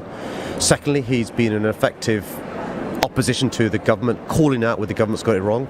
I think he's on his third Prime Minister. The third part of the mission is setting out our positive mission for the country. And you've seen in the last couple of days from West Street and setting out how we're going to deal with the backlog in the NHS. Angela Rayner is setting out how we're going to build more genuinely affordable homes, make developers do more towards fixing some of the challenges we have. Rachel Reeves setting out how we're going to make sure we make planning easier for those parts of development to support businesses. to the investment in the green economy. And Keir tomorrow will be setting out why he thinks he's the best person to be Prime Minister, and I'm incredibly excited. Well, we look forward to that speech. Just a quick eye cast back at last week's conference. Mayor of London, HS2, how do you respond to the decision to call off the link between Birmingham and Manchester? Look, when I was given some of the challenges in 2018 about the Elizabeth Line Crossrail, one of the options I had was to throw the towel in, to say it's too difficult to finish Crossrail, it's too difficult to get a grip on the costs. I chose not to do so. I sent my people into Crossrail Limited Company. They told me it wasn't fit for purpose. I persuaded the government to let me take over Crossrail. We completed it. The Elizabeth Line is now the most popular train line in the country, used by more than 230 million people so far, 4.2 million journeys a week. If you build it, they will come. I think the government's made a bad mistake throwing the towel in. They've made a bad mistake with this confusion caused by them throwing the towel in. Why would you, as a business person, as an investor, invest in the UK when the government chops and changes policies like High Speed 2? My real problem with High Speed 2 for London is we've now got a High Speed 2 line going from Birmingham and Curzon Street to Old Oak Common. Only the Conservatives could build a high speed line slower than a Victorian line from Birmingham New Street to Euston.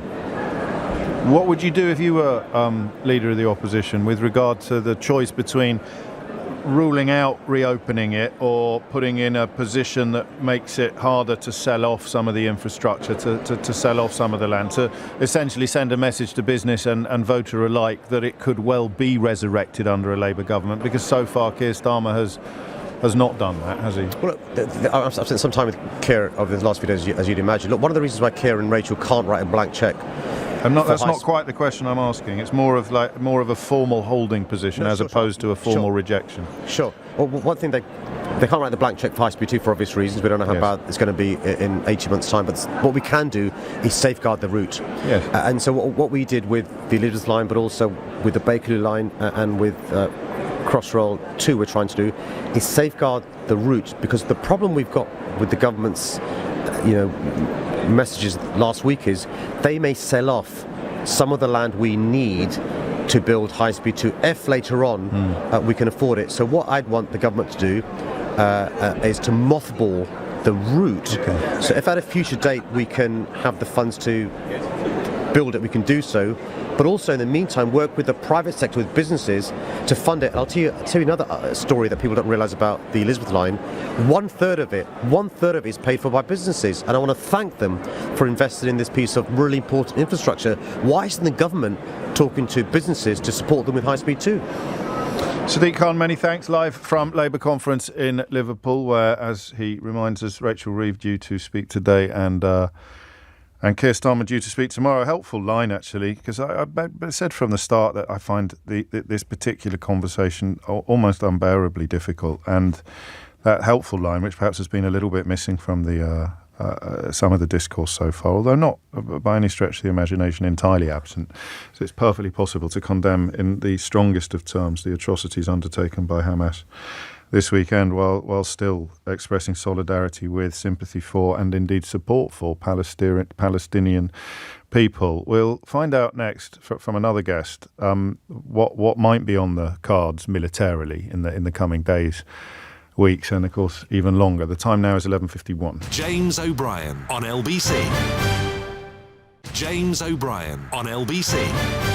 11:54 is the time, and you're listening to James O'Brien on LBC. Running a little late on that junction because of the conversation with the Mayor of London. Dr. Tobias Bork is a senior research fellow in Middle Eastern security studies at the Royal United Services Institute, and joins me now. Apologies in advance for such a silly question in a way, Tobias, but I'm going to ask it anyway. What do you think is likely to transpire next in this escalating conflict?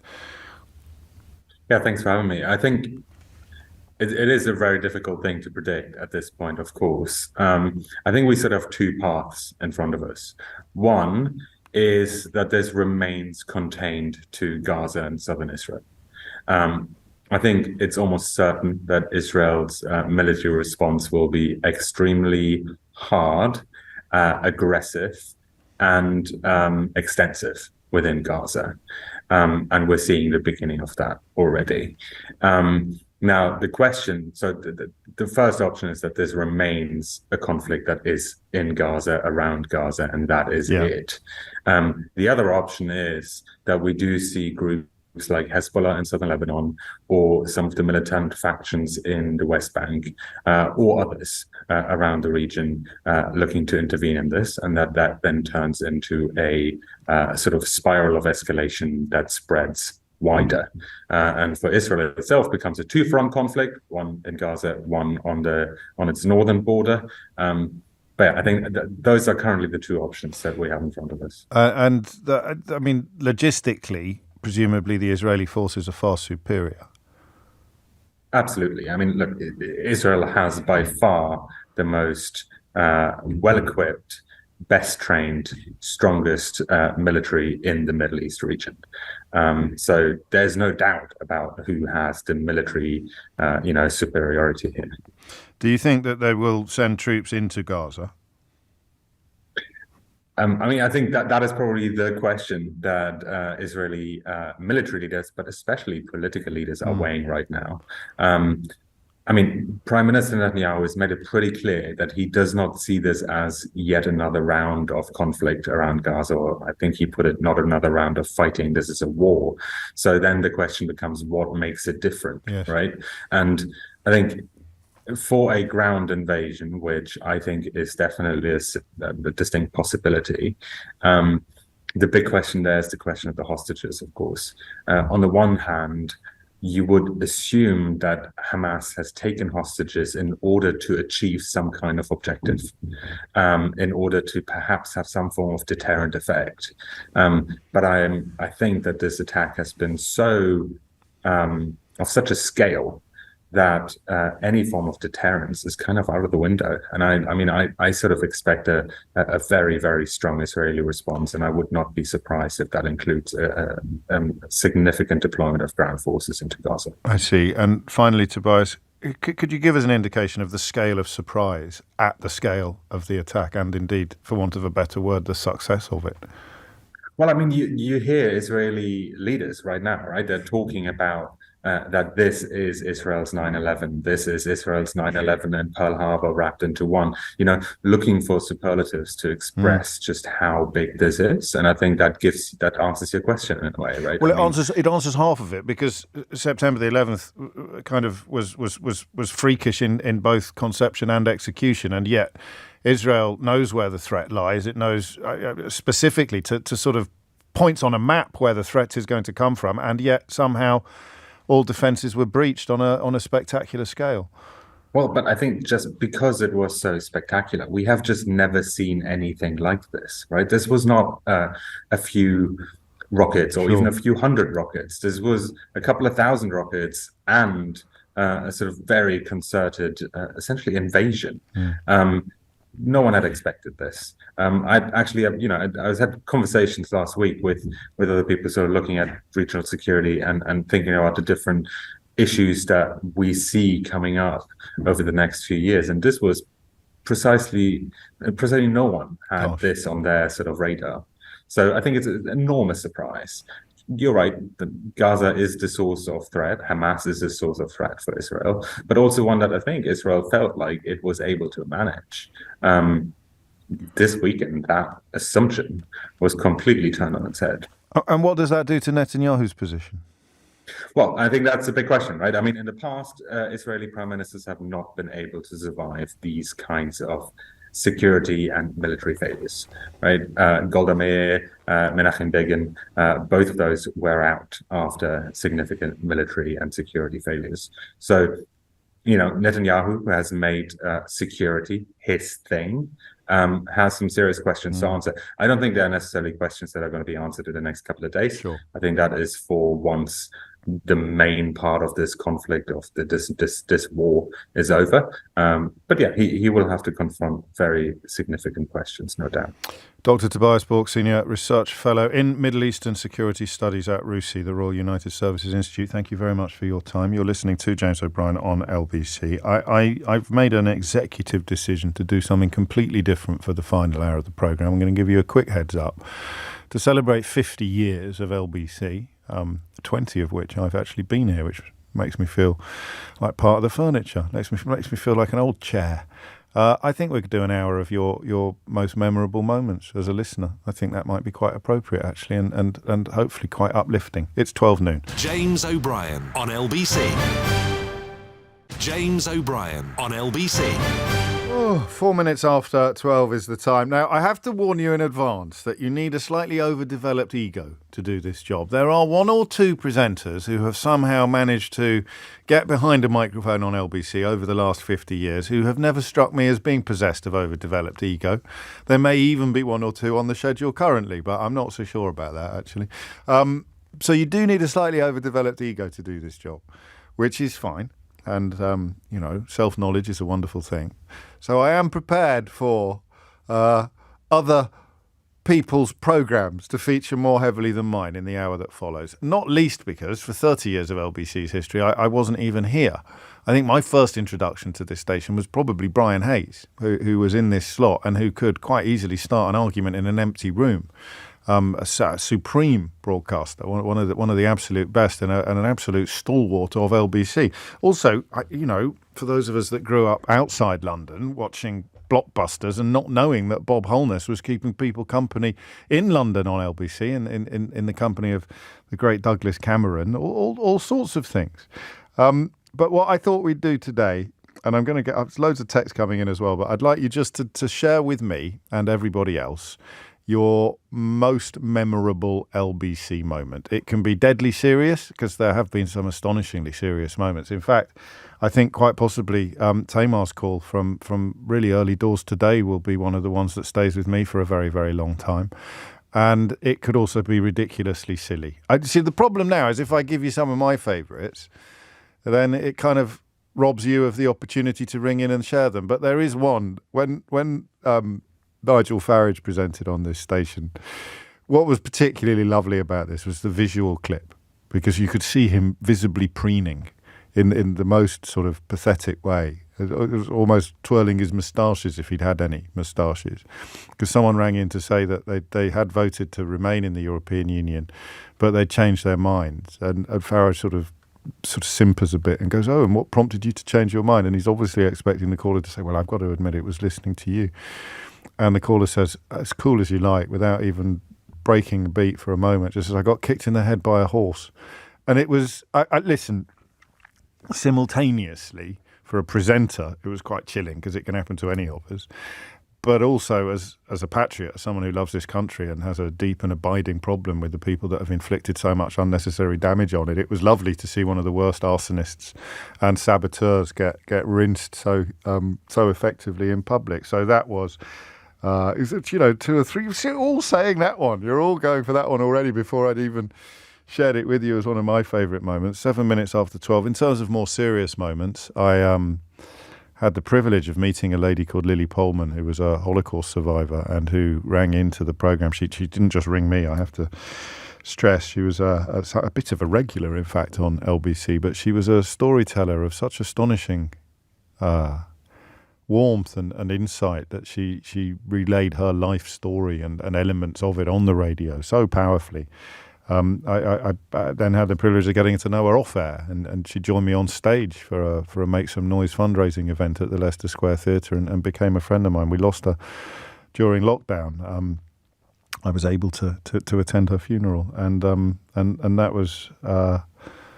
that was a very special moment for me. To perhaps echo some of the conversations we've been having earlier in the programme, and I stress that I do want this to be an essentially uplifting hour, but just let me give a nod to the morning of July the 7th when we were on air, and someone sent me a photograph of a motorway gantry that said, "London is closed, turn on your radio."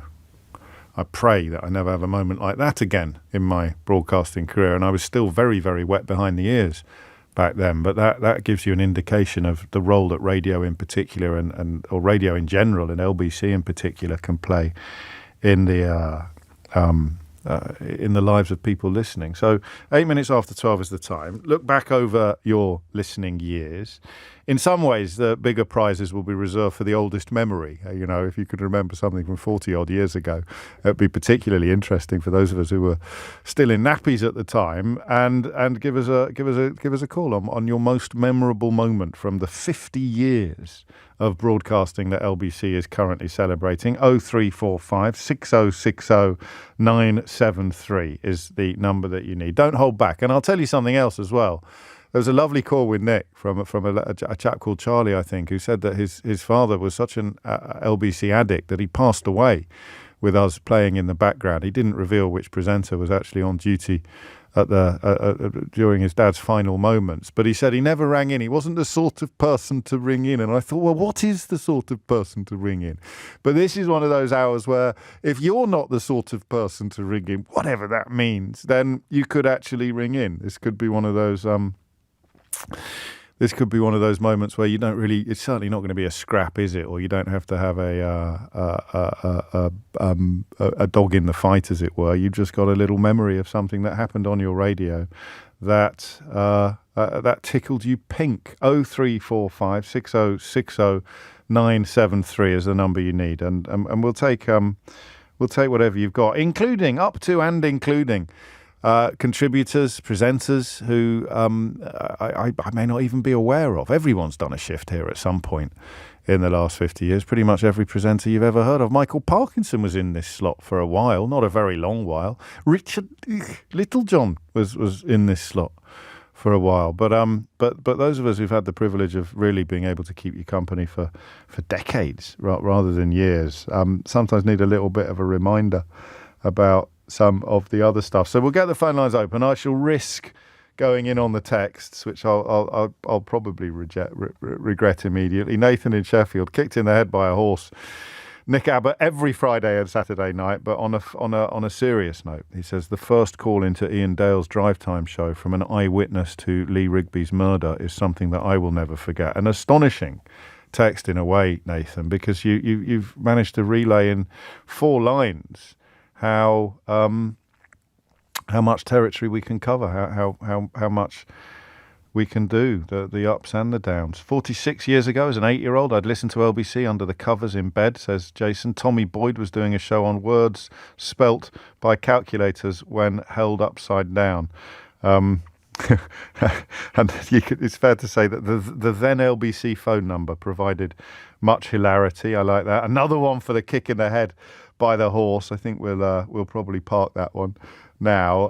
The angry Scotsman who rang in the day after Trump won and started talking about Obama and Clinton being the Obamas and the Clintons being the devils.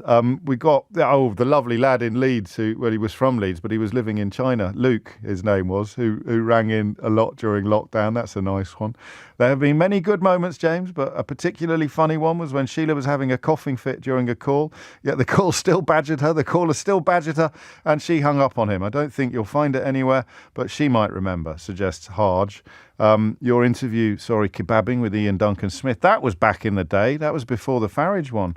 And again, please play the interview. I don't think we'll be playing any clips because we've only just thought of doing this as a conversation. You'd think we'd have known. We've had 50 years to prepare for this. You'd have thought we might have got some clips prepared to look back upon some of our happier moments, or at least not necessarily happier, but some of our memorable moments. But the anonymous civil servant last year who was begging the government to act honourably. Crikey, you're right.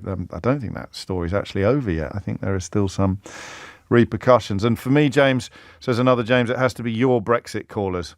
Well, I owe them an enormous debt, actually. It certainly made a huge difference to my career, particularly the lady who complained that she could not have her fish and chips wrapped in newspaper anymore, despite it having nothing to do with the EU. Or when she complained about Wetherspoons still being able to buy drinks from outside the EU when we were still EU members. It is a fairly broad church of memory, which I look forward to exploring a little further with you shortly. The number you need, 0345 6060 973. Phone lines are open.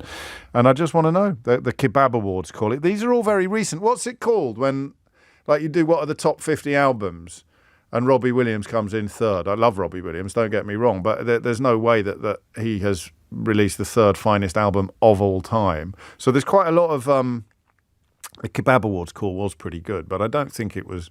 Actually, it was pretty good, wasn't it? It was pretty special. But I don't know that it would make the top 10 calls of all time. And it doesn't have to be calls, remember. Other shows still have a lot of guests. They can provide absolutely magical moments. Or it could be even... it'd be hard to explain a monologue, wouldn't it, as being one of the finest moments in the history of LBC. But I'd be more than happy to let you have a go. I'd be more than happy to let you try. Don't forget, you can text 84850. The bloke from Sandbach. Yes, I remember him. The UKIPper from Sandbach. Seb says you barely held it together. But don't make it all about me. What about the lovely lady who we took to the opera? Do you remember that? That was quite recent. Her name eludes me. But we managed to sort her out with a trip to the English National Opera, who've got another wonderful show on at the moment, by the way, Iolanthe. All sorts. And this one with which I'm tempted to agree from Marion, almost anything Eddie Mair ever said would constitute a highlight of the last 50 years of LBC. So keep it clean, please. But other than that, anything goes, anything you want. Just 50 years celebration, the first ever commercial radio station in the United Kingdom, and somehow still going strong. It's 12:15. James O'Brien on LBC. James O'Brien on LBC. I could do this for weeks, it would appear. Pigeon accents from Jennifer. You had to be there. Indeed, all of these you'd have to be there. But, you know, Ian says the most memorable moment for me was the emotion in the presenter's voice when he announced that the Queen had passed away. That was Andrew, of course. That was Andrew Marr. And the guy says, Ben Estever, quite a few have mentioned this, that voted Brexit because there were too many brown people in his local supermarket is always a highlight for me, mainly because you were actually quite nice to him, James. Theo Osherwood nearly reducing Steve Bannon to tears, says Pez. I'm so glad that someone pulled his pants down, and on we go. Oh, mate, that's one of mine, actually. Emma in Ashfield, the guy who phoned you about the funeral. That was Shams in the City, I think. He'd had a funeral for his cat. I was laughing so much. So was I. That if we'd actually had this idea before 10 to 12 today, we probably would have got that one ready. I don't know where it would be in the archive, but that was astonishing, that call. Truly, I mean, wetting yourself territory. And at the other end of the scale, says Emma in Ashfield, your chat with Bill Browder. It was captivating, and goodness me, how that has served us well in the ensuing years as the threat that he described Vladimir Putin representing has come to frequent and horrible fruition. Let's go to Annette, who's in Kingston upon Thames. Annette, go on, what's your memory? Hello. Hello. I've been listening for about 40 years, which ages me. 40. But in the late 80s and early 90s, I used to go home by cab from work in the evenings. Yes. And all of the cab drivers would have LBC on.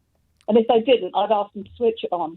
Good, and thank you for that. We always listened to Clive Ball, who was on earlier. Of course. Than he is now. And he had one particular caller who was also a cab driver. He was a black cab driver. And let's just say he wasn't the sharpest tool at the port. And I apologise if he's listening, but this was 40 years ago. Yeah. He tried to teach Clive a card trick over the phone. And Clive kept getting it wrong, and he was getting so frustrated. It went on for about half an hour, and I was crying. It was... no one can do that. You haven't got that clip, really, because I can't tell you what the trick even was now. But no one can do that kind of thing quite like Clive can. I don't think. He has lots of regulars, yeah. Yeah, but also he has that ability to let the line spool out, you know, as if it were a fishing line, so that the fish just can go wherever it wants and do. I don't know that you can do that in the daylight hours. Sometimes the nighttime lends itself a bit to that kind of radio, doesn't it? Nick Abbott, also a master of the genre. I think it's fair to say. And of course, Peter Cook, thank you, Annette. That's a lovely sort of illustration of the way that we can reach parts that other radio cannot reach. I've just tuned in, says this text, that are you leaving, James? No, this isn't a celebration of my... It's the 50th birthday of LBC, literally yesterday, and therefore an opportunity to look back over some of the happy moments. Sven, the Swedish fisherman, was actually Peter Cook. I found this hard to believe until someone played me the tapes. Peter Cook, the comic legend, founder of Private Eye, Pete and Dud, Derek and Clive, although we won't be playing any of that out on the radio, used to phone Clive Bull in character as a Swedish fisherman. And Clive was in on the joke, but, that it's almost impossible to express the magic of that. Mike's in Weston. Mike, what made you pick up the phone? Well, I've got so many memories of LBC. It's basically been just a part of my life since I was a kid. I remember sitting in my dad's car listening to Douglas Cameron do the breakfast show. Yes, what a voice. On the way into school. And so it was quite an amazing experience for me in the late 90s when I used to get invited on as a talking head on a regular Thursday night show that you had called The Lab. It was in the dark years between when LBC got moved off of FM. It was only on AM, so it didn't have very many listeners at the time. It was a weird window, that, wasn't it? I'm not fully across it. I think I was still at school, but it was a strange period. Yeah, it was really strange. Not many people knew that LBC even still existed. So when I used to tell people I'm going on LBC, they're like, "Oh, is that still on air? I didn't realise." But you had this sort of technology magazine show that was run by a couple of friends of mine because we were all in. I don't know if you're allowed to. I don't know if you're allowed to ring in with yourself as your favourite LBC memory, Mike. I should perhaps have made this clearer. Otherwise, I could easily fill the hour without interruption. Oh, fair enough. No, it wasn't actually me being on the radio. No. It was the excitement of me being invited into the studio and being able to. I think I had to set a tape recorder to record it at home so I could listen back. I remember that. And that was a big part of what we did, wasn't it? Those kind of advice type stuff. When I started here, I was doing swing at weekends. I think we still had a gardening hour. People would ring in and ask for advice on what to do with their petunias. Well, it was also very weird for me because I was very young at the time. I was in my early 20s, and to suddenly be treated like this expert that was supposed to know about everything and be, this voice of wisdom on the radio, it was all a little bit overwhelming. But then fortunately, it went back onto FM a few years later, and along you came. And along I came. Thank you very much, Mike. And the audience now is absolutely dwarfs what it was before. It's an astonishing achievement, and going national, of course, has been a glorious success. 23 minutes after 12 is the time. Rob's in Downham Market. Rob, what would you like to say? What made you pick up the phone? Well, the LBC's birthday, of course. I've had so many memories over the years of the LBC. Many of them are not happy and horrific in some cases, but it's a happy one. Yes. I'm not your oldest listener, but I'm probably one of your longest on LBC. I was invited to your studios, I believe it was Gough Square. Yeah, behind Fleet Street. 1974, with a school party. It was to do with our English teacher at Burnt Mill Comprehensive in Hull. I'll get that plug in. And it was about a game that he'd invented where pupils played out in role play a council meeting. And in LBC, we actually just had an interview with one of your presenters at the time. I can't remember who it was, but it was in a downstairs basement studio, and it was so exciting for a 14-year-old boy, and the rest of us really enjoying ourselves. Then we went on to a town hall somewhere, which I can't remember, for a photo shoot, and then we ended up on the Great Nationwide with Mike Barrett. Good Lord. So you're doing another one where your favourite memory involves yourself.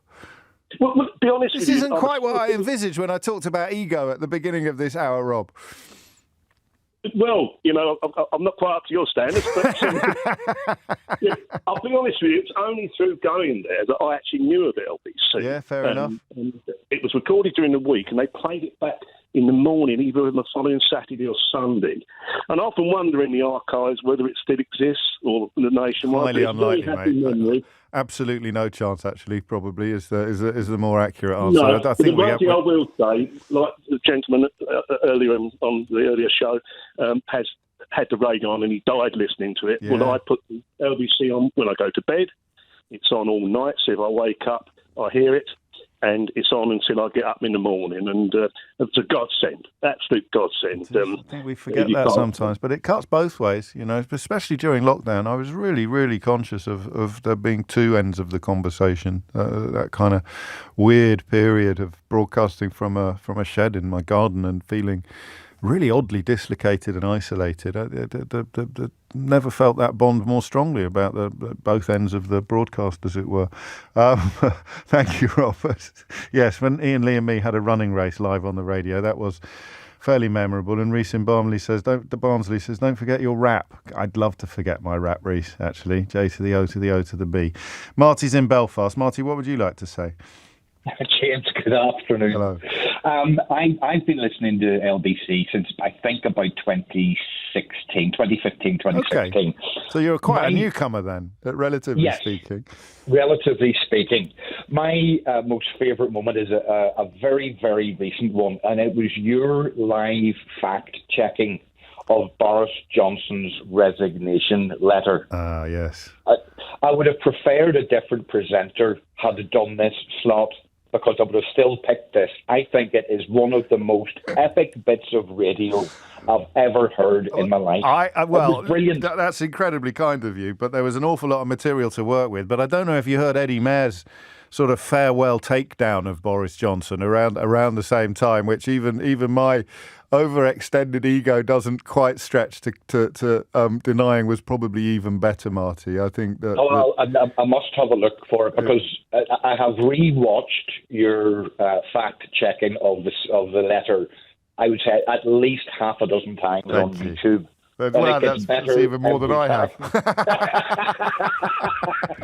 Thank you. I mean, crikey, there is always that slight worry about what we're going to do if rather than when politics returns to being a slightly more calm subject, where there is a little less meat to get our teeth into on a regular basis, going back really to the referendum and possibly even beyond. But goodness me,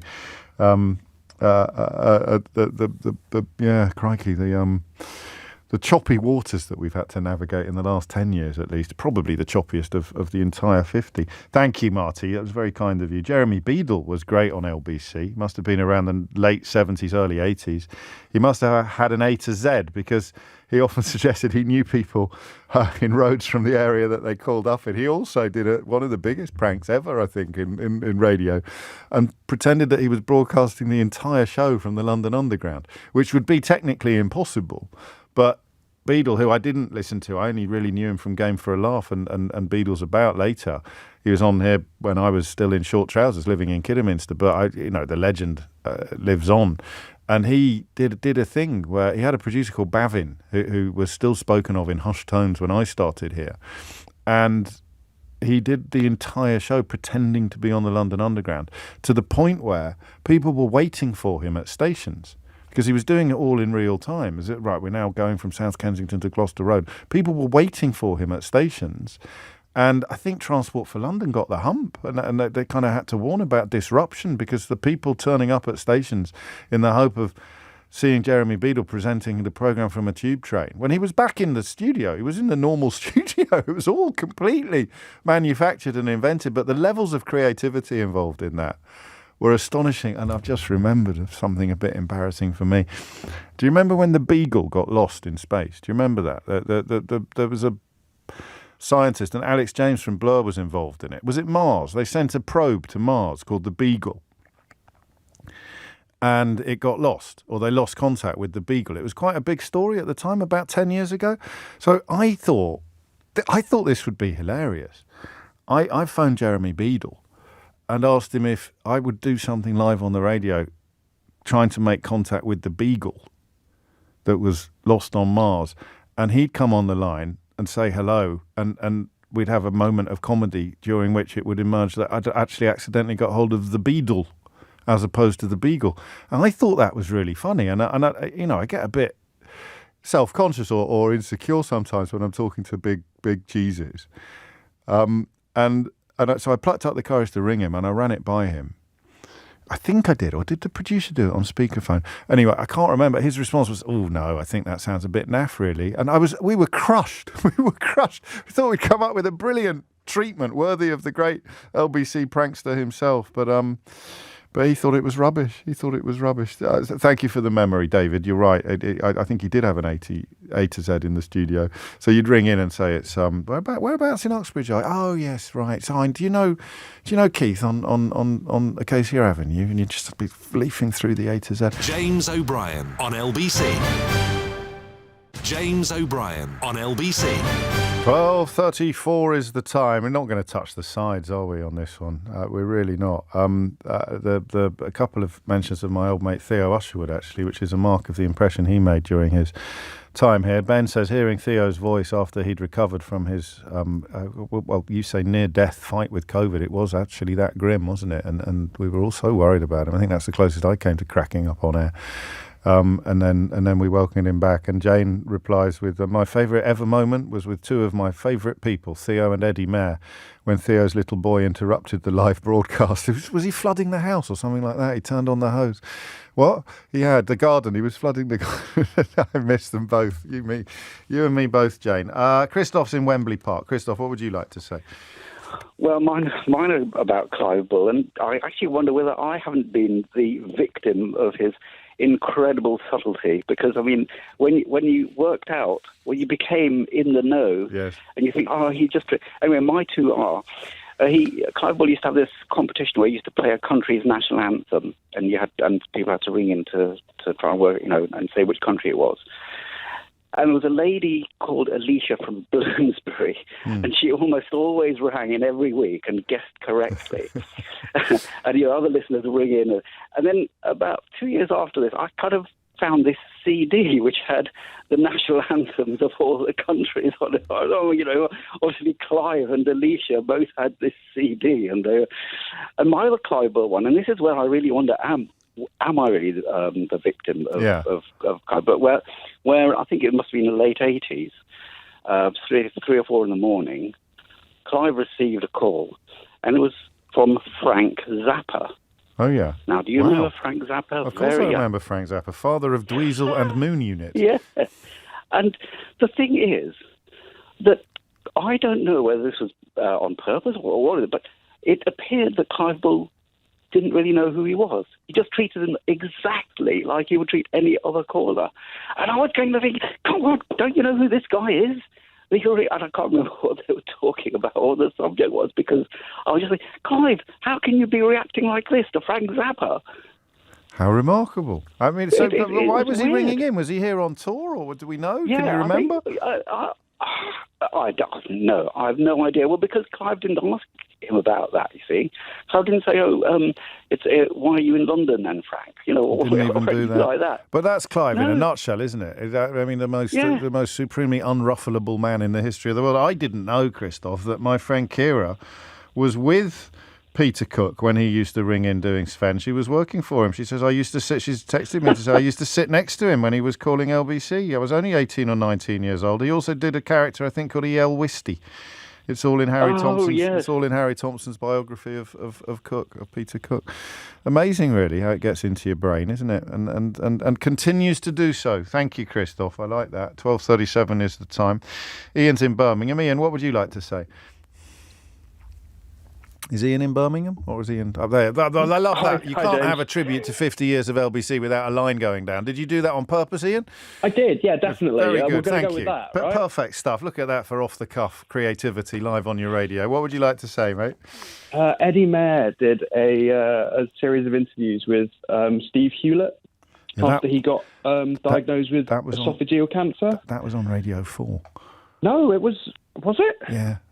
Oh, God. But, I mean, that's absolutely fine. We're not the only radio station in the world. I followed Eddie Mayer to LBC, so I'm just terrible at timescales. No, that's absolutely fine. You're obviously one of the people that Eddie brought with him when he came over from Radio 4. Nice to be here. But that didn't happen on LBC. Well, all right then. In that case, other night? You just being thank you, naughty little schoolboy with Theo every single time you spoke to him. Yeah, it's nice to see Theo getting so much love. Quite a few people picking up on that. Thank you, Ian. And it was incredible radio, and the late Steve Hewlett, of course, a legend in his own right, but just one of the many reasons why Eddie was a one-off, is still a one-off. He's not dead. He's just semi-retired. It is 12:38. You are listening to James O'Brien on LBC, and 50 years into LBC's remarkable story. Just a brief pause to reflect upon some of your most memorable moments, and it could really go on forever. It really could. Will's in Ascot. Will, what would you like to say? Yeah, hi, James. No, just a bit of a personal anecdote. So growing up sort of 10, 11 years old, my mum always used to have you on in the car. And we kind of had a game in my brother where we would listen to you and your kind of amazing, extensive vocabulary.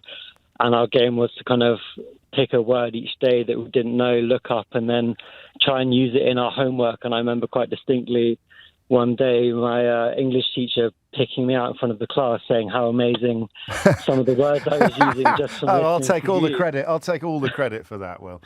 All the No, credit. it was, really good fun. And now, I just kind of relate to you quite a lot. Like, thank you, mate. Growing up, similar sort of dad as yours, childhood-wise, went to private school, now at LSE, your alma mater. And just you kind of inspired my love of English. It's very lovely. So, absolutely lovely thing to say. It really is, and I appreciate it. And what a clever mum you had got as well. And there, I love doing that. We nearly did Word of the Day at one point, but Susie Dent does such a sterling job of it on Twitter that there's no point us joining in. She also knows way more words than I ever will. And Susie is the guest on this week's Full Disclosure, actually. So if you do share me and Will, or my and Will's enthusiasm for new words, then or new to us, not neologisms, but words that are new to you, then the Susie Dent interview on Full Disclosure this week is an absolute joy. Ian Dale masterfully setting Liz Truss up to confirm that she'd also changed her mind about Brexit. That was Eddie Mair. That wasn't Ian. Ian's done some sterling broadcasting over the years, but that exchange with Liz Truss, with Eddie, was like, people haven't changed their minds about Brexit. And then he said, here it is. Steve sent it in, actually, would you believe? I'll just share it with you now. Eddie Mair interviewed Liz Truss about Brexit in 2018. Eddie said, what about all the people who've changed their minds? And she said, I don't think people have changed their minds. And he said, well, you've changed your mind. Really, that was a very early indication of what we could expect from Liz Truss when she became Prime Minister. People haven't changed their minds. Well, you've changed your mind. And then there's a pause, and there's just I have, that's true. I found the cat funeral tape, but it's quite long, and I don't actually know. I don't know if it's going to live up to expectations. Let's talk to Henry Riley first, LBC's reporter, who is at the Labour Party conference in Liverpool, where Rachel Reeves has just completed her speech. Henry, what did you make of it all? That's right, around 40 minutes or so we heard from the Shadow Chancellor, ready to serve, ready to lead, ready to rebuild Britain. She used that phrase on 5 or 6 occasions, and I think I have to say it's probably the best speech Labour members have heard from Rachel Reeves. She delivered some of it looking straight down the barrel of the camera, addressing voters, but then a lot of it was sort of playing up to the hall as well. There were some very funny moments. She was saying that she supports the government's smoking ban, but with a shortage of fag packets, what on earth are they going to write their next policy on, which got a bit of a cheer in the audience. Liz Truss might be out of Downing Street, but she's still leading the Conservative Party, and she referenced Liz Truss's name on a few occasions, and it went down understandably very well with members. They were saying, she said, never again will we allow a repeat of the devastation that Liz Truss and the Tories inflicted on family finances. But actually, James, the biggest cheer of the whole speech, really, the whole 40 minutes, was when she reiterated Labour's policy to close the tax loophole which exempts private schools from paying VAT and business rates. That got, I think, the biggest cheer of the conference so far. Interesting. The polling suggests that as well, actually. I don't know if you saw it this weekend, but it's almost as if the Labour Party is a little bit closer to public opinion than newspaper columnists and pundits. Remind us what the forthcoming highlights are, Henry. Yes, well, by the way, Jim, just to add something I forgot to mention is the overspill for Rachel Reeves' speech was absolutely huge. So firstly, the main conference hall was about double the size in terms of capacity what the Conservatives had. Oh, really? And that was filled out. Oh, and it was busy. I mean, there were people waiting for 40 minutes before the speech, so they were there with their sort of Labour membership cards at 11:20, and they didn't get in. It was so busy, and there are various overspill rooms. And actually, if you tot up all the overspill rooms, including where I was watching it, because I didn't get in, I only got there half an hour before, I was turned away. It was more than, I think, a lot of the Conservative speeches from last week. So the overspill rooms actually had more people listening to Rachel Reeves than Mark Harper last week, to give you one name, because his event was perhaps one of the less well attended. So more people in the overspill rooms for Rachel Reeves than there were in the actual hall for Mark Harper? Undoubtedly. Is that what undoubtedly. You're saying? It's a huge event. I mean, it was really sort of, if this is Glastonbury, Rachel Reeves is the Mick Jagger. Let's not get really carried like away. What does that make atmosphere. Keir Starmer then? Well, I would say Jay-Z? Phil Collins, but The mind boggles. My knowledge of Jay-Z. Keir Starmer, I know, we haven't got time to go through the greatest hits of Genesis. Keir Starmer on stage tomorrow, he'll presumably expect an even bigger response, an even bigger crowd. He will, and it's a huge speech for Sir Keir Starmer, really. This is going to be a massive moment for his premiership. I understand that he's going to really focus on 5 missions that he's set out. There are various ones, from growth to healthcare and for having a greener future. He's going to really turn, from what I understand, James, what he's going to seek to do tomorrow is turn those missions, which you speak to sources in the Labour Party, they do accept that they are fairly perhaps tenuous, they haven't really got a sort of a clear directive in terms of a policy outcome. What Sir Keir Starmer's going to do tomorrow, I understand, is really turn those missions into policy. So expect to see a lot of substance. It's often levied at Sir Keir Starmer that really they haven't come up with enough policies, and he will argue, well, we're still some way out from an election, and he doesn't want the Conservatives perhaps looking at any of those policies in a favourable way and taking them on themselves. But tomorrow, all about substance, really. We're going to hear a lot about Keir in terms of his private life, in terms of his backstory. Personal life, that is often what we hear at these party conferences, so expect a lot of that. But really, speaking with sources last night, it's going to be a lot of meat on the bone. If they're going to end this line that really you don't know what Sir Keir Starmer stands for, he's going to be very upfront, very clear what his priorities for a Labour government are, and expect to hear those same words that Rachel Reeves uttered: ready to serve, ready to govern. They really are presenting themselves as that government in waiting. But are they ready to stand up and fight? Well, we haven't heard any of that yet. Penny Mordaunt isn't here, but I'll let you know if she wanders in.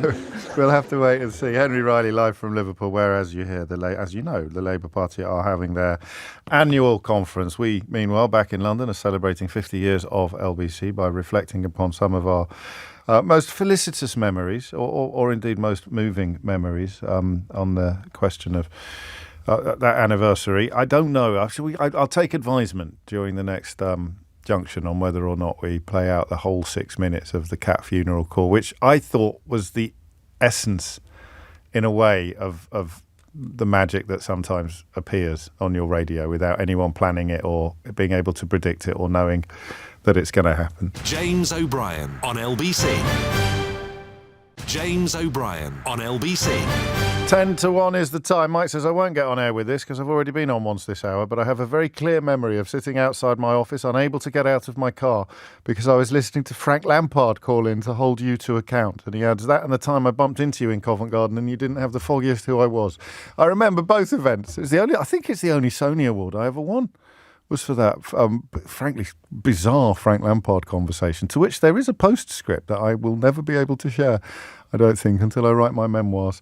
10 to 1 is the time. 50 years in. Please, please, please, please, please, please, please play the cat funeral, says Jamie in Cumbria, whereas Jackie confines herself to just 2 pleases. Please, please, cat funeral. It was the funnest. I think we will, but we'll take 1 or 2 more calls first. Ali's in Dartford. Ali, what can you remember? What's your happy memory? Or James. Yeah. Sorry. Hello, I just want to remind you of Gary from Quiz of the Week. Do you remember Gary? What did he do? Oh, the guy who just would not answer your question. You kept asking to mention the name of an actor, living or dead, and he kept saying an Australian. Yeah. Oh, do you know, I still play it today, James. I still play it. Every now and again I have to play it because it's hilarious. It was surreal, wasn't it? So funny, it would be impossible to believe that it wasn't actually scripted, but he was for real. He was completely for real. What I said. The Quiz of the Week. Researcher. I said, oh no, she said, what was it? Whose show was it on? I said, it was on James's show, Quiz of the Week. I thought, my God, I'm old, aren't I? I don't think she was born. I'm not sure she was born when we did that. That's how old we are now. That was my second favourite. Do you know what my favourite was on Quiz of the Week? What was that? It was a lady rang it, an older lady, and the question was, how many kings of England have been called Henry? And she went, oh, well, she said, I know there was Henry V. And she said, and there was Henry VIII, wasn't there, James? And she went, is it 3? Brilliant, isn't it? And it is. I thought that was priceless, but we are going to, in the spirit of the days when we were perhaps a tiny bit less serious. Well, the world was a less serious place back then. Well, I'll just let it take care of itself, but it is quite long. A cat, family pet of 13 years, fell ill, had cancer. Yeah. We took it to the vets. The insurance had lapsed for one reason or another because whilst my wife was pregnant, the insurance was under her name, if you got. So it's one of those things. Yeah. The insurance had lapsed. So suffice to say, we ended up paying probably about £6,000-7,000 for all the chemotherapy, the scans, and everything.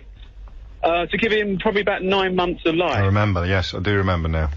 Okay, so... £6,000 or £7,000, so about £1,000 a month, give or take. Yes. Because of the kids, right?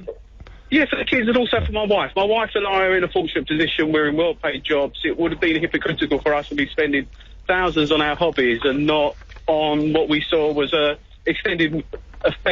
family member. Yeah. Okay, so even to the point where when the cat was due to be put down, because the vet had got to know us so well, he came round and did put him to sleep at home as opposed to in a clinical environment of a surgery. Yes.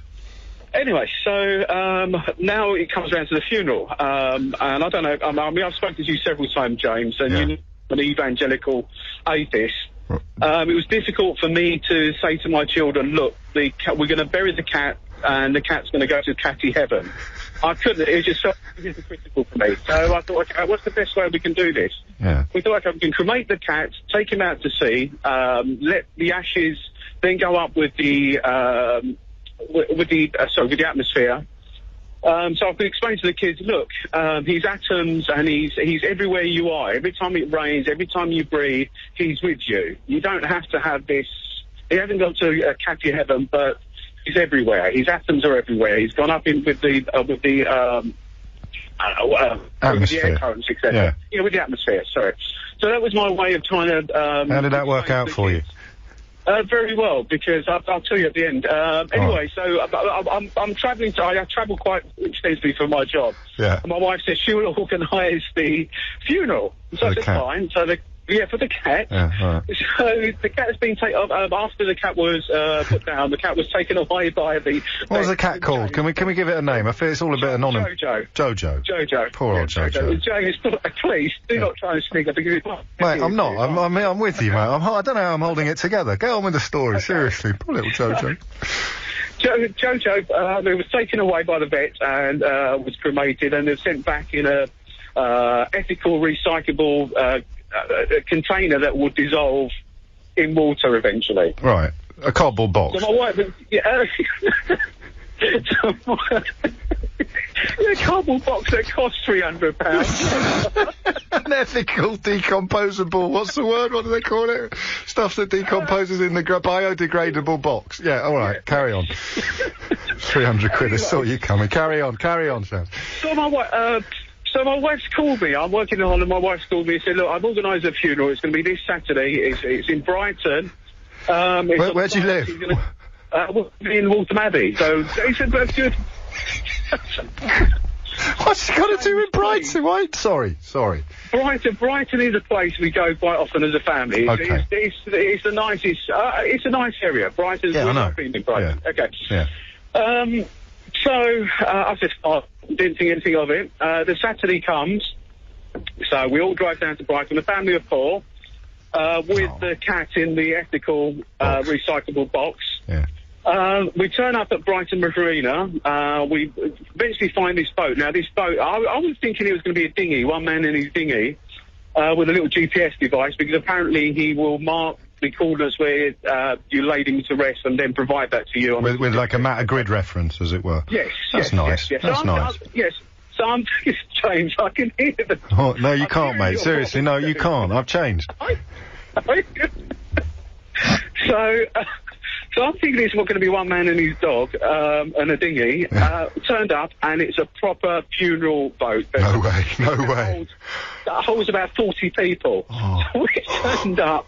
There's 4 of us and this box. And the guy said to me, look, no funeral parlour's got in touch with me about picking up the body. I've taken the body's coming later. I went to tell her, I said, no, the body's with us. Put it in a box. It is. And he's looked at us as if to say, hang on, you sure? There's 4 of you and a cat. So what? So had your wife not mentioned she'd managed to book a barge, a funeral barge, a floating hearse, without mentioning that it was not a human that you were saying? No. She do everything online. She did it all online. She hadn't actually spoken to the guy.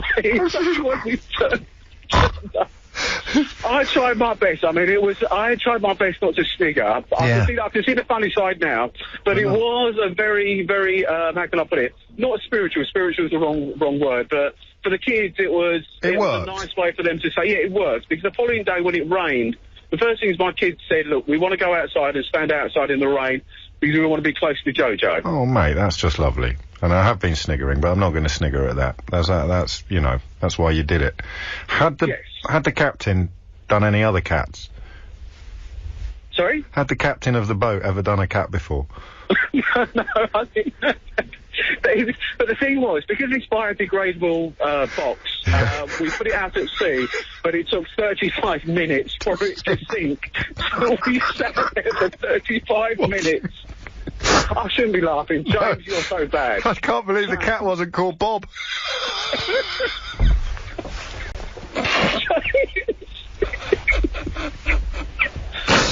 James, it's not funny. No, I know it's not. And what was all in?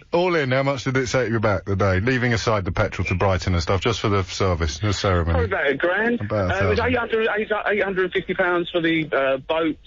Then obviously the degradable thing was about 200, but 2-3. I don't know. My wife. Job done. It took me ages to remember what that phone-in was about, actually, but it was about excessive amounts of money spent on pets, which I would approach very differently now. That was about 7 or 8 years ago, since when I've become a dog owner. But it just goes to show, and a little bit of light relief from the very serious news that we have spent the first 2 hours of the programme contemplating, and to which to which Sheila will be returning imminently. If you did miss any of today's show, you can listen back on Catch Up on Global Player, rewind live radio, or enjoy the whole show podcast. You'll also find all of LBC shows there to catch up on, as well as your opportunity to stay up to date with the latest news from LBC. Rewind live radio on Global Player. Download it for free from your app store or head to globalplayer.com. Tom Swarbrick will be with you at 4, but now it's time for Sheila Fogarty. Thank you very much, James. James O'Brien on LBC.